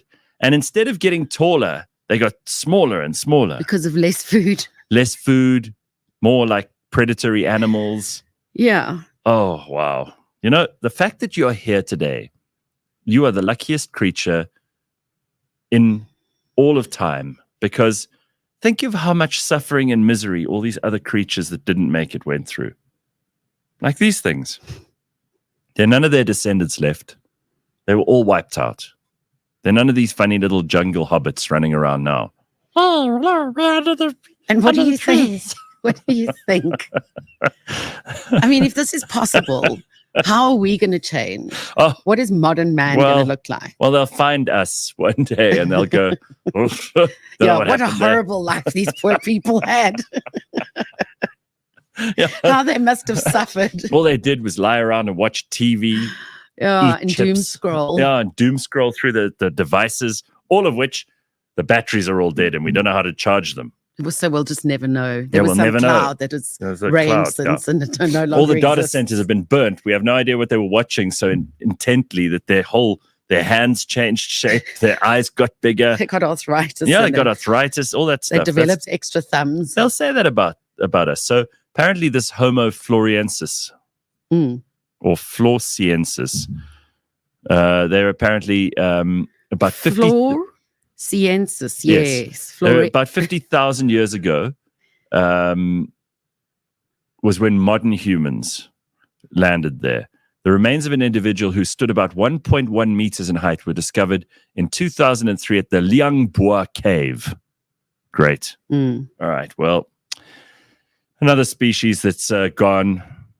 Well done, humans. You know, climate change and killing each other. And thanks to Tiny Dancer for the article. Yes. Where would we be? Next week, Leigh-Ann will tell us about Homo heidelbergensis and the Denisovan man. Yeah. Very exciting. I'll have to research that. Have you gone to Cradle of Humankind? To go? Yes. You've gone to see Homo naledi Yes. Yeah. and Australopithecus sediba. Yes. Australopithecus. Australopithecus, not sediba. lithicus. What's Remember when- lipidus? Well, remember, it's the fat one, the lipidus one. Remember at the time when that was found, I had as my tenant living on my property, the guy, Bergh's student. Yes. Who also, his job was to find the tools that this person used. It's a great story there. Professor Lee Bergh. That's right. His son Matthew stumbled upon the bones, skeleton bits. Yeah, the bits of this Homo lady, which it was a big story. Yeah. And now you can go and see where it was all done, and they've got this great exhibition, and it's real. I think it's interesting to know about this stuff. Fascinating. The origins of our species. Fascinating stuff, as Leigh-Ann says. Very, very good. And who knows, we might discover your ancestors one day, you great ape. Yeah. You Neanderthal, you. Exactly. All right, very, very nice. So I mentioned that our best ever video that we've ever had in terms in of other views. words, like views. Yeah. Yeah. So we I don't really rank these things. I couldn't care less. I don't look back. But this thing is our most popular, but by a long way. It even got, just last week, another like 2,000 views or something. And you know what it is? It's a video we made with a woman who's a dominatrix. Ah. Yes. And we hadn't, I mean, I'd forgotten about this completely. She basically took Michael Flax, who was our producer at that point, and young, and like, paddled innocent. him, like just paddled him on the ass with like I don't know, some piece of leather or something. And it's been the most popular video we've ever made. And I don't understand this.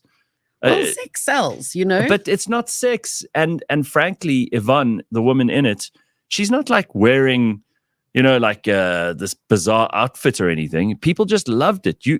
They're a bunch of very, very filthy people in our audience. I'll tell you what, just looking for filth and people being beaten on the ass and all this kind of thing. Well, Yvonne grew up in a small mining town, and during her school days, she performed in school theater productions and youth choirs and participated in debates.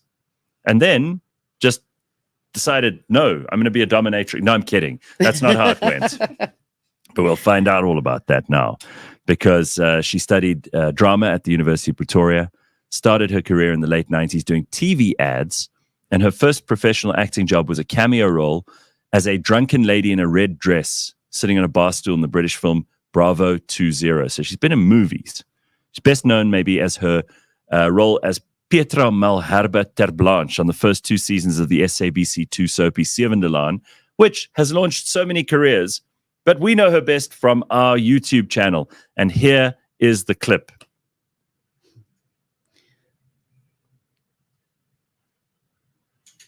You got it?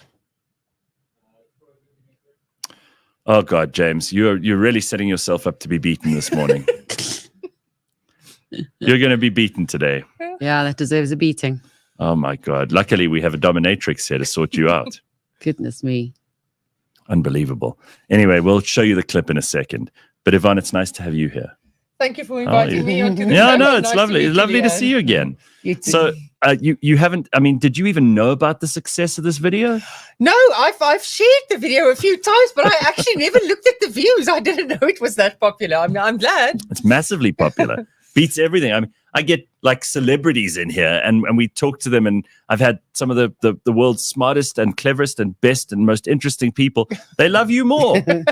You're the most popular. Well, in my subculture, I am a celebrity. I'm just not a celebrity in sort of the world above this world, you know? Are you still doing the dominatrix stuff? Yes. Okay. Yes, full 'cause time. the producers told me you weren't. So I was like, oh no, then she probably doesn't want to talk about it. But I'm so thrilled that you're back. Thank you. Okay. Well, maybe that's another reason to give him a beating Oh, yeah. if he didn't give you the Absolutely. most updated information. Have you got the clip for us now? Oh my God. Yeah, okay. You've got 1 minute. Do you want to sort him out for me? Yeah, well, I reckon. Do you want to see what I brought Yes, to do let's, that? let's have a look at what you got in Okay. your bag there. Okay, here. Yvonne's got. This Ooh, I actually got from Casper de Vries as a gift. that's And it amazing. says Eina, which means sore. And yes, it's for the hands or the bum. Oh, nice. And Okay. then I brought a martinet, which is a whipping implement, but it's not just for whipping. So it's a multi-strand, Wow. as you can see, multi-tailed. Yeah. or multi-folds.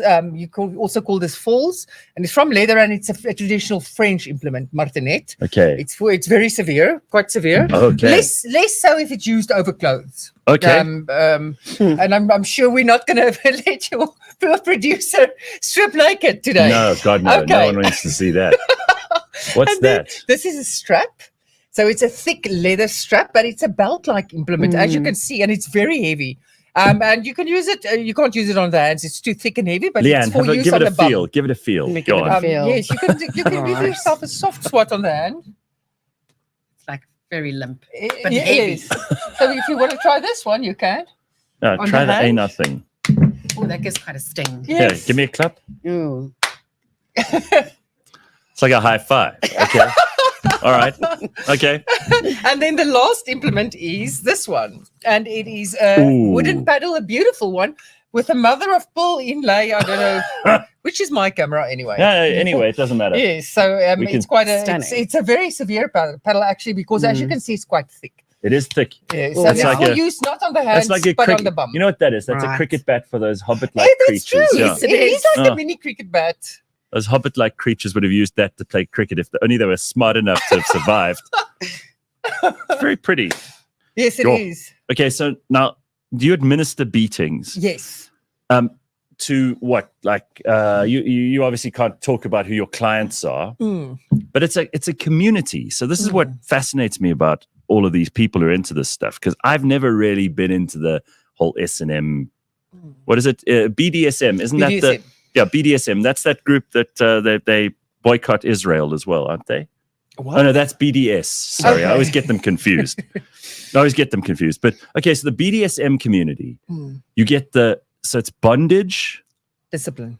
discipline, Bondage, bondage, discipline, yes. Okay, domination or discipline. Dominance. Okay, you're the dominatrix, so I'm not going to Yes. argue with you. But the S&M is for sadomasochists. Yes, so the BD also stands for bondage and discipline, and then dominance and submission, and then sadism and masochism. Oh wow. Okay, so there's a whole lot of meanings here.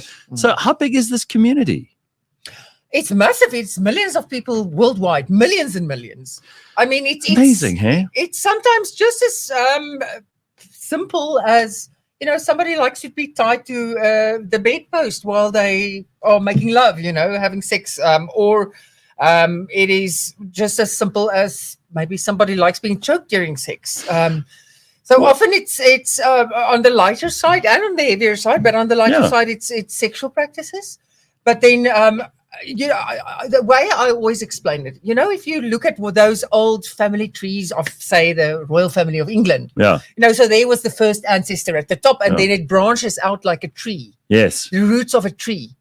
And it's the same with BDSM. So at the top, you have the BDSM, bondage, discipline, dominance, submission, sadism, and masochism. And from that sprouts thousands and thousands of fetishes, BDSM and BDSM practices. And in South Africa, do we know how big it is? I don't know how big it is, but I mean, I don't there expect- are many like- thousands of people into it if you look on FetLife. Okay, so I'm not asking you to be a spokesperson for that whole community, because I mean, you don't have a leader. No. It's not like there's some election that you hold every 3 years. Re-elect. Okay, should we elect Gayton McKenzie to be the the head of the BDSM movement? It's an amazing thing though, because in any other time in human history, it would have been very difficult for people to get together, to find each other. Now, thanks to the internet, anybody who's into that world can find other people. You just mentioned a site. What's it? FetLife. It's like the Facebook of BDSM. Okay, FetLife. And what do you put up a profile picture or really? Exactly. It has a very similar layout to FetLife. You have friends, you can like stuff, you can comment on stuff and message each other. Yeah, and you're on there, aren't you? Yeah. Sure. I mean, I've been on some other sites. I've been on, I've told you I was part of the swinging community. Yes, that's true. So, I mean, anything's possible. But no, for me, I've tried a few things, but I actually, and I can't believe I just give this information to you all. Just but say anyway, it. Go on. Being tied up or restrained instills like a panic attack in me. It wouldn't need to. Really? Okay, so maybe I am a dominatrix. Maybe. all Okay, these years. so how did you get into it? Well, I was always fascinated as a child, from childhood. I was Yeah. fascinated with seeing corporal punishment of various sorts performed on vanilla movies, TV series. Right. I mean, it's actually widespread, from Indiana Jones Sure, with a his whip. to, you see school corporal punishment in period dramas, period historical pieces. You see it happening. You see people being whipped on slave posts, in historical dramas. So obviously I didn't like seeing the protagonists, people who don't deserve it, or people against their consent. That's not the part I like. What I just liked seeing was the movement of the implements through the air, especially whips, the sinuous and snake-like movements as it travels on its way to target. Right. I was just mesmerized by it. And when I became an adult, I didn't know that something like BDSM existed, but I always had this fascination and hidden desire to perform corporal punishment. I didn't really think about it because it made me uncomfortable, because I didn't know that it could be consensual. But I just really liked it and liked the idea of it. And then when I found out about it, I always wanted to do it, but I didn't immediately because I was scared of being outed, because and I judged. knew about the prejudice. Right. And judged by this, because people, listen, there are a lot of very, very weird people in this world who pretend to be totally ordinary and upstanding members of society. And then as soon as the lights go out, or, the kids have gone to sleep, they become these maniacs. And they're all doing like insane shit to each other. And most of it is hopefully not dangerous or immoral or unethical. But there is this weird gray spot in between where people can indulge in their fantasies and their fetishes. And I think South Africa's probably got some dark and deep places where a lot of that stuff happens. Or just in people's bedrooms. So for me, regarding me specifically, I'm not a sexual sadist. So it's not bedroom play for me. Okay. I am just a sadist. And the word sadist actually has quite a lot of negative connotations to it, because people think, usually when you hear or read about the word sadist, it's with serial killers who are also psychopaths and whatever. Yeah. I'm not a psychopath. I don't want to beat you or just random people or children or animals. Sure. I'm only interested in beating consensual adults, people who enjoy being beaten. Then so there's a massive difference. So people have a negative connotation, maybe for the word sadist, or just with BDSM in general. I mean, I've read about the Marquis de Sade, right? Who was this French nobleman who was a complete nutcase, and he, at the time, like the late 1700s, and we get the word sadism from his surname, Sade. He was completely crazy, and maybe that's part of the reason that people associate it with so many bad things. Yeah, it's like it's often associated with political or governmental leaders who are just out of control. But like Hitler. Yes. You think Hitler was a sadist? You think so? He probably beat a few people. I mean, he did. Ernst Röhm, who was in a spa town somewhere in Germany, during one of the putches where Hitler was angry, burst into this guy's room with a whip and started cracking it. And I mean, you'd have to be a bit like, sadistic to do that, right? Start cracking a whip. There's nothing wrong with being a sadist in the BDSM realm, in a BDSM environment. No, I'm not saying there's anything wrong. Listen, I was interested to have you here because I think you could probably teach us all a couple of things about this. I'm certainly not worried about that. I'm not into the pain, though, and that's something that I think a lot of people don't entirely understand about this. Is, to me, like, pain is here and pleasure's here. It's a long way from each other. So for the people receiving it, they have to be a little bit into the pain, don't they? Yeah. Well, somebody can be into BDSM and only be into the bondage part, Right. or only be into the dominance part. Right. So my role is in BDSM is I'm a dominant sadist. So how does it work? Do you match up with people on this this website, and they say, "I would love for you to just paddle my ass for like half an hour? So I have a very comprehensive questionnaire which I send to people with 30 questions, which I send to people before I will agree to see them. And according to their answers, I determine our compatibility. So I will only see people if we are compatible. Right. And then because you don't want to end up with some freak show. Yeah, you see, if somebody, has an expectation with me as a BDSM professional that I'm going to wank them, I don't do that. I'm just not interested in doing it. No.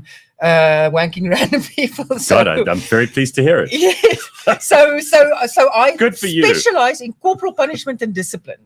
Okay. And so if like a lawyer at some boring law firm has spent night after night drafting all kinds of terribly boring documents and decides like he's been a bad boy and now wants you to come and paddle him because this is the most exciting thing that could possibly happen to him after spending hours and hours in a tall building in Sandton, then you could do the questionnaire and you go like, yeah, I'll beat you. And you go over and you beat him.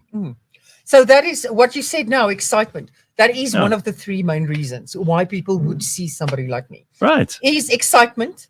You said one of the three. So what are the other two? One of the other reasons is people love giving up, for some people, love giving up control because they always have to be in control in every aspect in their life, maybe in their profession, or just we all have to be in control all the time.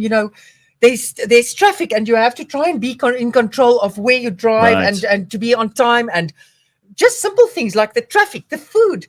You have to decide, what am I going to eat for breakfast today, and lunch, people dinner? are overwhelmed by all of this. People are overwhelmed by all the choices they have to make all the time. So for many people, not for everybody, for many people it would be traumatic, but for some people to submit to a dominant person is wonderful because they don't have to think. For that hour, they don't have to make any choices. Are there women and men who will ask for your services? Yes, about 5% of my clients are women. Really? But only about 5%. Yes. And do you ever ask questions, or do you just like deliver the punishment about why they're interested in this? Yes, I've been doing it for 10 years now, so I know why people are interested in it. So we didn't get to the third one. Oh, and yes. The third reason is some people are just really into pain. They're masochists. So it's usually for excitement or because of submission purposes and masochistic purposes. Okay. So why do people do it, you asked? And that is, let's talk about masochists, because the pain aspect is the aspect that you're not certain about just because of your own preferences and limits. So masochists, some of them just really like the sensation of pain. They like receiving pain, and for non-masochists like the three of us, it's difficult to understand. Well, don't speak for Leigh-Ann. She's into all kinds of Never know. But what happens? So say you walk here and you trip over that cable of that camera and you sprain your ankle. Yes. It's very sore. Your body immediately releases lots of hormones to help you cope with that pain. Right. One of them would be adrenaline. Yes. Another hormone, it's actually a set of hormones. Endorphins is not aren't just one hormone, but your body also releases endorphins. Sure, which can make you feel good. It makes you feel fantastic. It's the same hormones that are released if you don't know what endorphins is. And when you drink, take drugs, exercise, and so on. I mean, I suppose also some people's lives are kind of dull, and they're looking for some level of excitement. So if you can make it exciting by feeling pain, at least you're feeling something. It's like you can imagine it being an absolute reset for a lot of people. Definitely. Like we often speak about calibrating with Dr. Hanan, and it's almost like bringing you back to a level that you understand, and that's your neutral.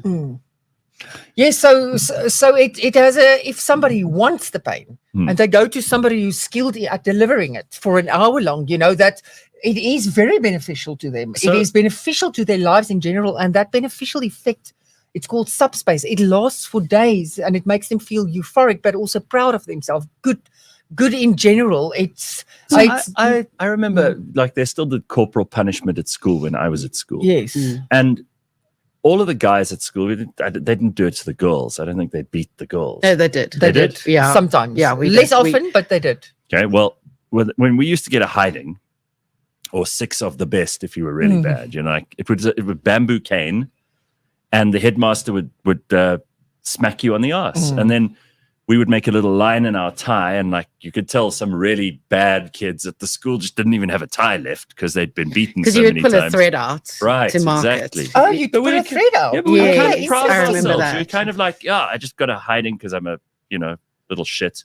Yeah. And then you would obviously have a competition on with your friends to see who would get the most hidings in the year. Jacks. And Jacks. And we weren't especially embarrassed by it or especially proud of it, but it was just a thing. It was part of being at school. Now you talk like that and people go, oh, how terrible that you were abused at school. It's not abuse. You were just a young man is a hard thing to control.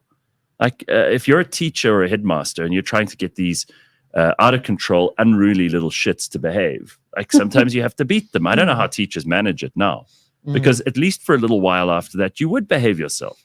But the reason why it worked, or in some people's definitions, was because you were petrified of it.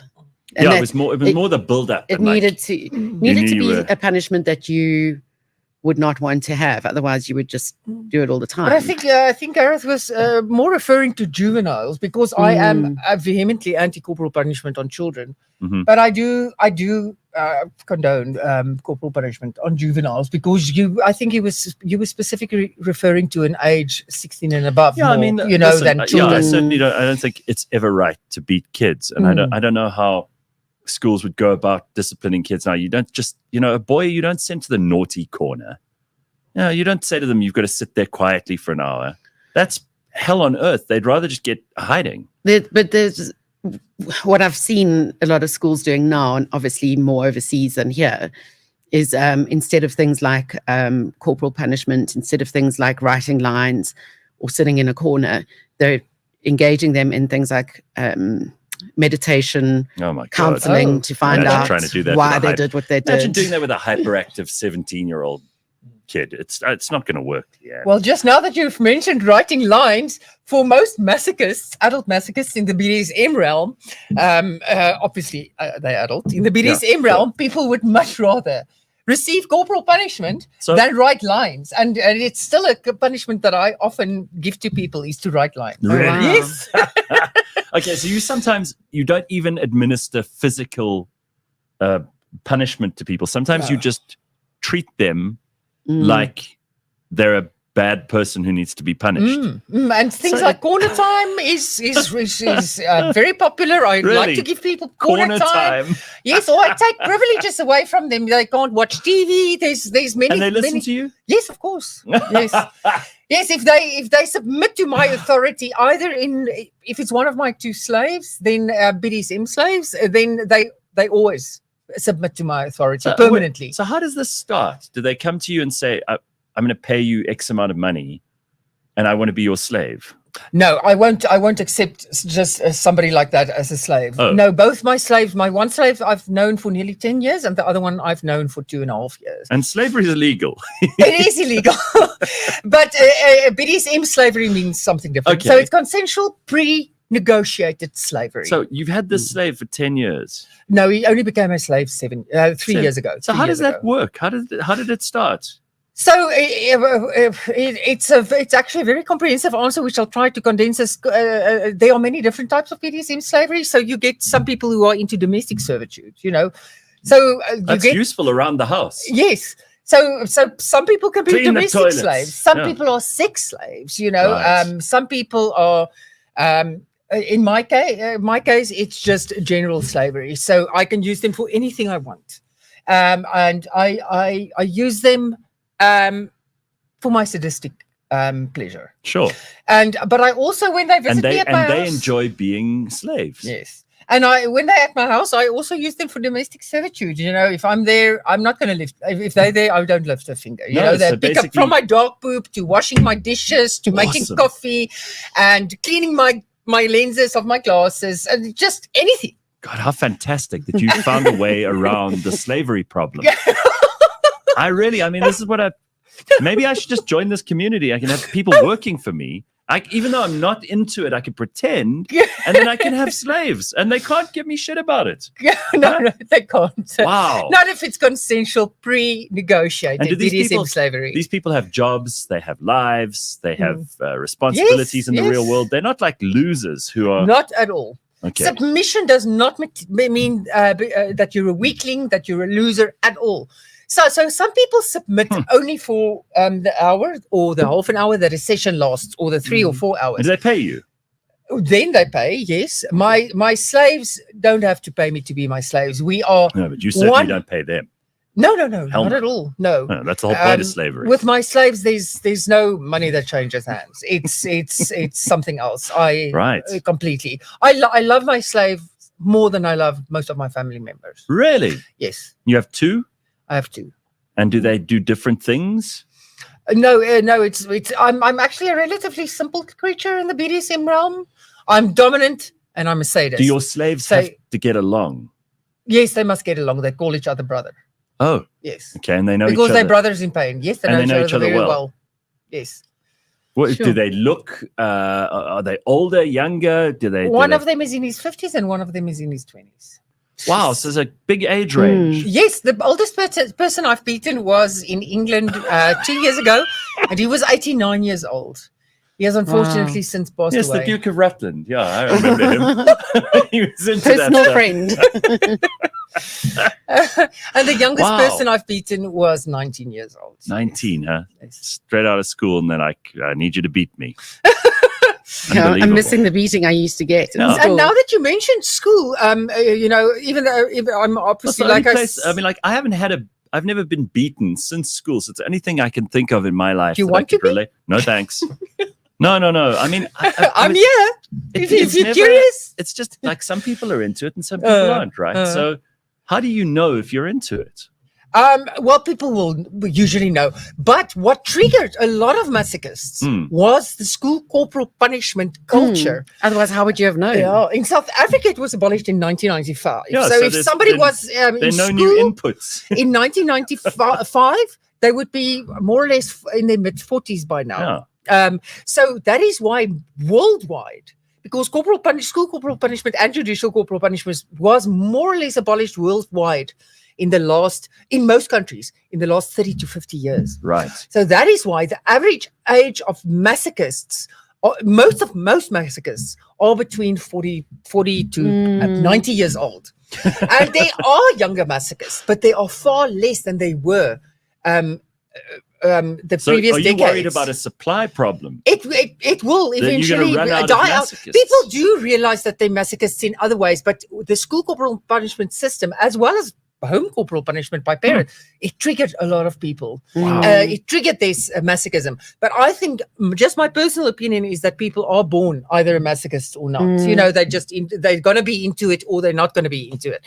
And so many times it was triggered in the school system, but it wasn't triggered immediately. It wasn't sexual because children aren't sexual creatures, you know. But say you're a heterosexual male, and you are 14 years old and attractive female teacher paddles you or uses a strap on Well, you she or says whatever. she's going to, and you like her. Yes, Yeah. and it's not sexual in the moment, but years later, it would evolve into something sexual, and then they're a masochist, and Right. they would seek out the services of somebody like me. So someone asked here, is it okay?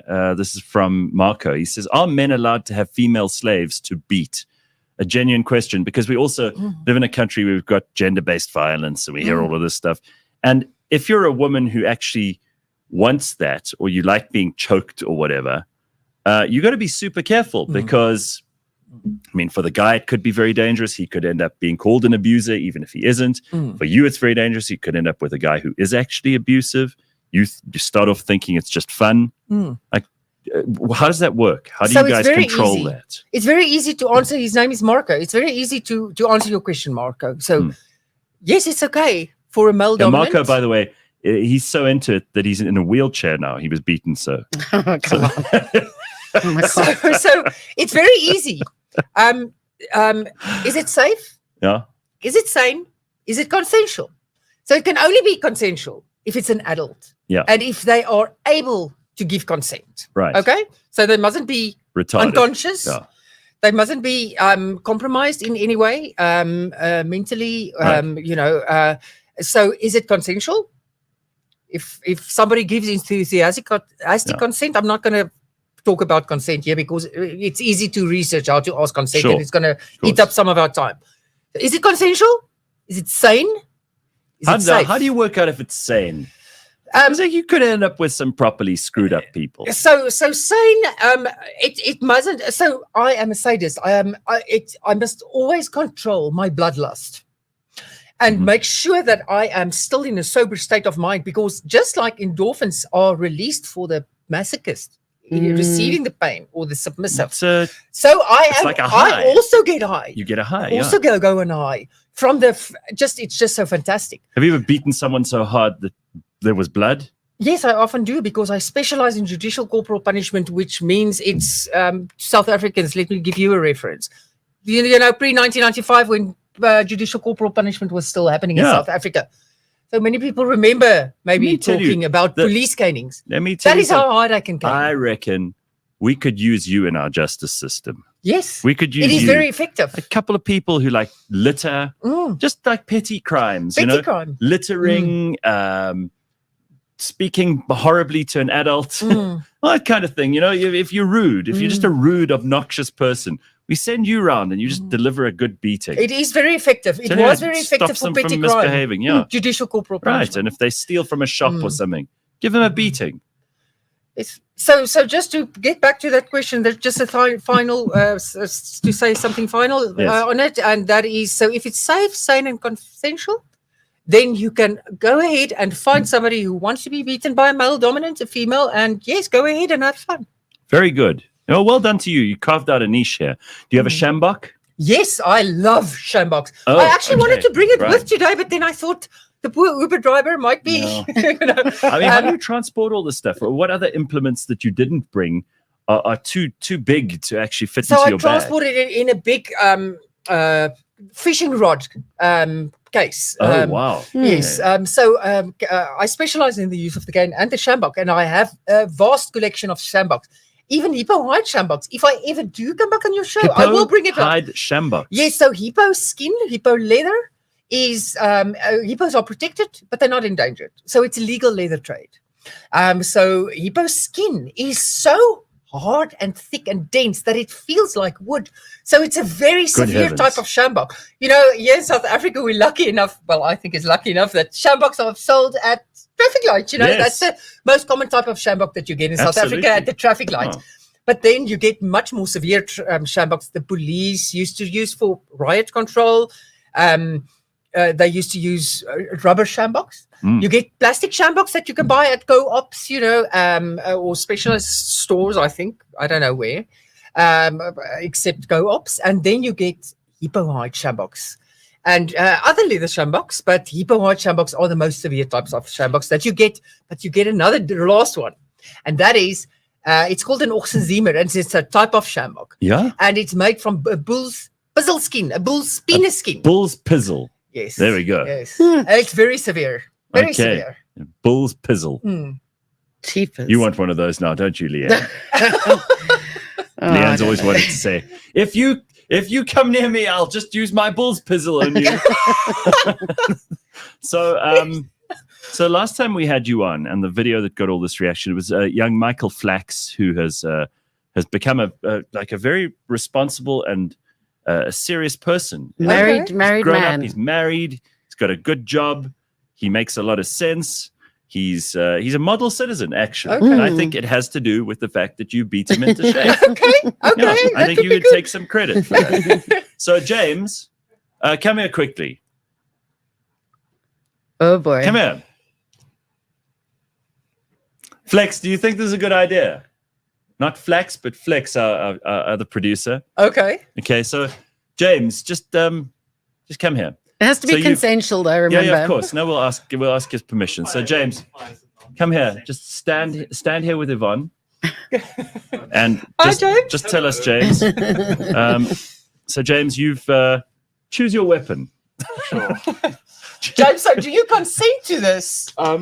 No, it's nothing. It's not going to be horrible, James. It's going to be. No, it's it gonna- has to be yes. It's really for sound. Otherwise, okay. What we're doing is we're testing the sound so that we can see if it's the kind of thing that we can create a sound effects bank from. That's what we're doing. Okay. It's a very roundabout way. Let's go with Which weapon do you think is the most severe here? let's go with this one. This battle. This is the bad news. That's the wooden one. It is severe, but I mean, I'm obviously not going to go full force on you. That's Oh, good. okay. So Just move obviously, it. I'm just gonna over move this out the way. Yeah, come Yes. over here, you two. you'll have to bend over like this so that the Oh, audience no, can see okay. your bum and, No. and so But that don't Leigh-Ann worry, and we Gareth won't can see your expose bum. anything. Yeah. Just I through the won't pull down tracksuit your pants. pants. Just, Okay, let's just a take light, this. just a light beating for all the times he's You'll have to made do a turn a disaster towards of the me. show. And let's just Okay, no, yes. yeah, there we Just are. like that. Okay, there we are. Okay, so I'm going to give you one on each bunch. Oh no, okay, fine. I hope Okay. your parents are watching, James. They probably are. So brace yourself. I don't want it.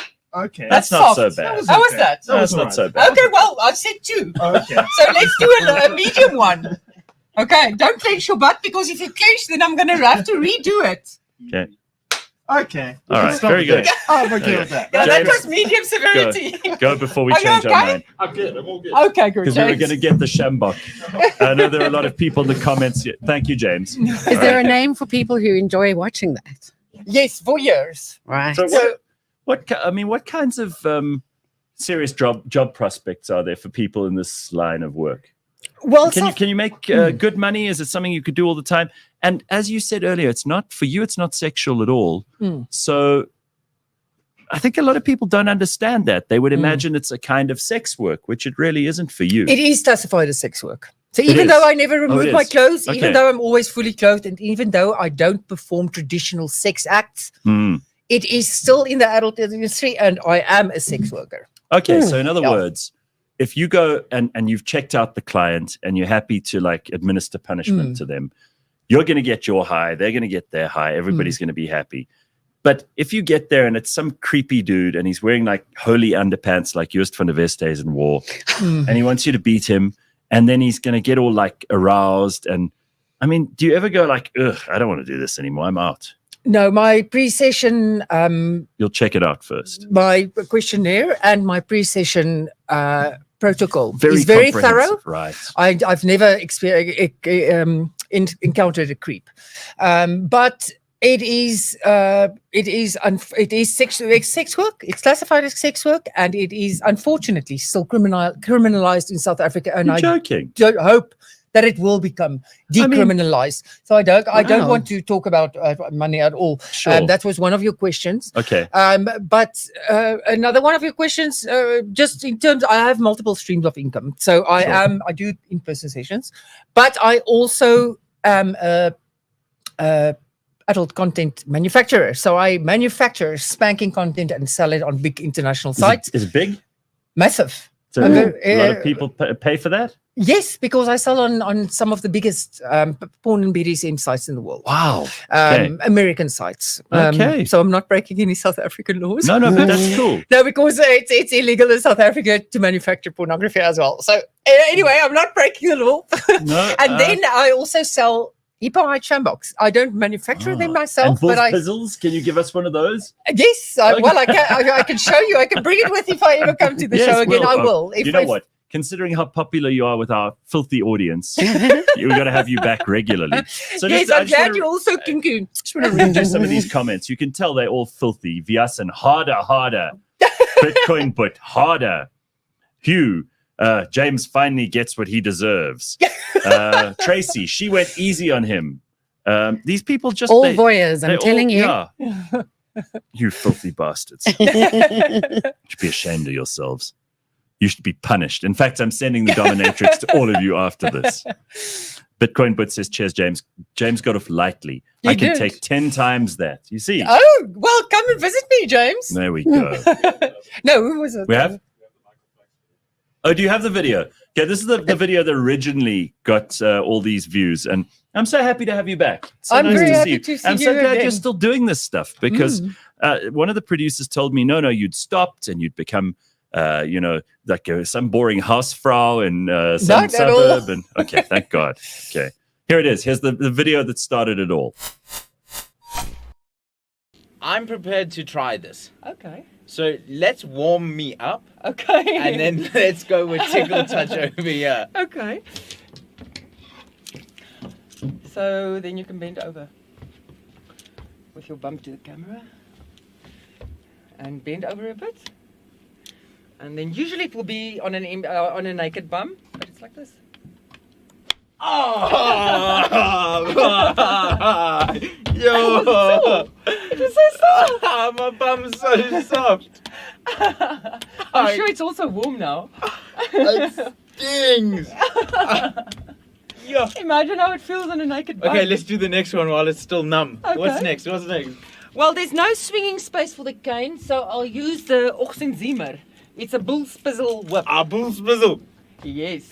A bull spizzle that's been stretched and dried and twisted. And this one was stained red as well. In Spanish, it's called a picha de toro. Okay, let's do this. Okay. Aha. Oh! No, you're overreacting. No, with someone like you, I won't incorporate corporal punishment into a session. I'll let you kiss. We'll get people to go, all right, if you want to watch the rest, then you can go and find it. But I mean, this is the stuff that clearly our audience are into. So you know what? If our audience are into it, I'm very happy that you came to share some more insights with us. How nice.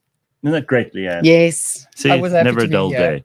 Yeah, so listen, I mean, come and visit us again because who Anytime. knows when James needs another smack. Just get him in line and we'll let you know if his behavior improves. Well, I would love if you have a few politicians on you who's Oh been my behaving God. badly, Let just me call tell you, me. I cannot imagine a better scenario than you just going into Parliament with that bull's pizzle and just smashing the hell out of Yes, I everyone would who's like to sleeping do and that. misbehaving and making bad laws. It will I'll be tell very you, effective. This country would be a brilliant place if you could just use your bull's pizzle on those politicians. No, don't. We're not roping. You don't get to decide. You're not in charge. You know, the problem is like discipline is just broken down everywhere, right? No, it has. It really has. It has. We need more people like you running around keeping people in line. I tell you, we'd have a better society. Leigh-Ann agree. is going to study under you and become a master at this. Then I don't have to, bring you in every time. She can just deputize. Yeah, look, I've always had a thing for the teacher thing. So Really? yeah. You do. So are you Hey. into role play? Or don't you want to answer? You don't know. Oh, she's not embarrassed. I'm She'll not tell you. embarrassed. No, I like being the boss lady, Okay. the teacher lady. Okay, wonderful. Yeah, she sometimes librarian. puts on those very, very long high heels, and then she stands on men's balls. I've never actually quite understood the testicle pain thing. No, but neither have I. I'm Yeah. happy to say it. I don't ever want to. There's some things that I just don't need to try. Teacher role play is also one of my favorites. I love Oh, teacher okay. role play, prison Okay. role play, police role play. I like those types of role play. Yeah, well, in South Africa, it doesn't have to be role play. If you just step out of line, our prisons are probably so horrible that the kinds of punishment you'd get there would be a lot Oh, worse. not than what we've anything heard you'd lately. deliver. It's a good place to be, apparently. Well, if you've ever been to the Constitution Hill Yeah, Museum, not nice. whatever's happening in prisons now can't be as bad as it was Proper pre-1995. torture. Yeah, Yes. they would torture people. Mm. What kind of equipment would you really like to get that you haven't got yet? Well, I've got an exact copy of the prison trestle. What's What's a prison trestle? So it's like a trestle, like an easel. Oh, It yeah? looks like an easel that Yeah. you would paint on. Yeah. At the Constitution Hill Museum, I have an exact copy of the prison trestle Yeah. that people were strapped to be beaten. Oh, really? mm. And some of the people that you've beaten would ask to be strapped to that. Yes, Wow. it's in many of my clips actually where I use my prison Okay. trestle. It's so big, it's 3 meters high, Sure. tall or whatever high. So it can't be used indoors. It's just too big. Wow. I mean, you would have done so well in medieval times. Mm. know? Well, that was insane. Some of those things. Yeah. Oh no. I mean, put people in the stocks. Yeah. You know? Yes, well, stocks is a. I would actually like to have stocks, but stocks are it's very popular. Stocks, Okay. it's a very popular piece of BDSM furniture, and people are BDSM beaten while in it, furniture. or Okay. used for sexual purposes if it's a sex power exchange session. Yeah, you know. Azalea has a question just before we go. Mhm. How do you introduce this at home without freaking your partner out? I think Azalea wants you to Yes. help her introduce it to her Okay. partner. So you know what? That's actually something I feel very passionate about. So your partner, people's husbands, wives, partners, usually know if somebody asks you, what's your husband's favorite rugby team? What's his favorite color? What's Yeah. his dream car? What Sure. is his biggest fear even? Right. You will be able to answer that question. But if you ask somebody, what is your partner's biggest sexual fantasy? Yeah. Most people would not be able to answer that because they are scared. Yeah. What if I tell my husband that my biggest fantasy is to be railed by, 7 men in a row, Jesus Christ. it's actually a common fantasy or group sex or whatever. People, the possession part of sex. Yeah. So people think that if they're in a relationship, they possess the other people and they also possess their sex organs, which is absolute nonsense. Not every sexual fantasy you have is going to involve your romantic partner. And that is okay. But people are they confuse partnership, a romantic partnership with possession. You never possess somebody else, and you cannot possess every sexual fantasy they have. No. It doesn't always involve you. And also, calm down. Nobody's thinking about you all the time. It's not always about you. Exactly. Right? So to answer your question, if you did not introduce or give full disclosure about all your sexual fantasies at the beginning of relationships, it is more difficult to disclose afterwards.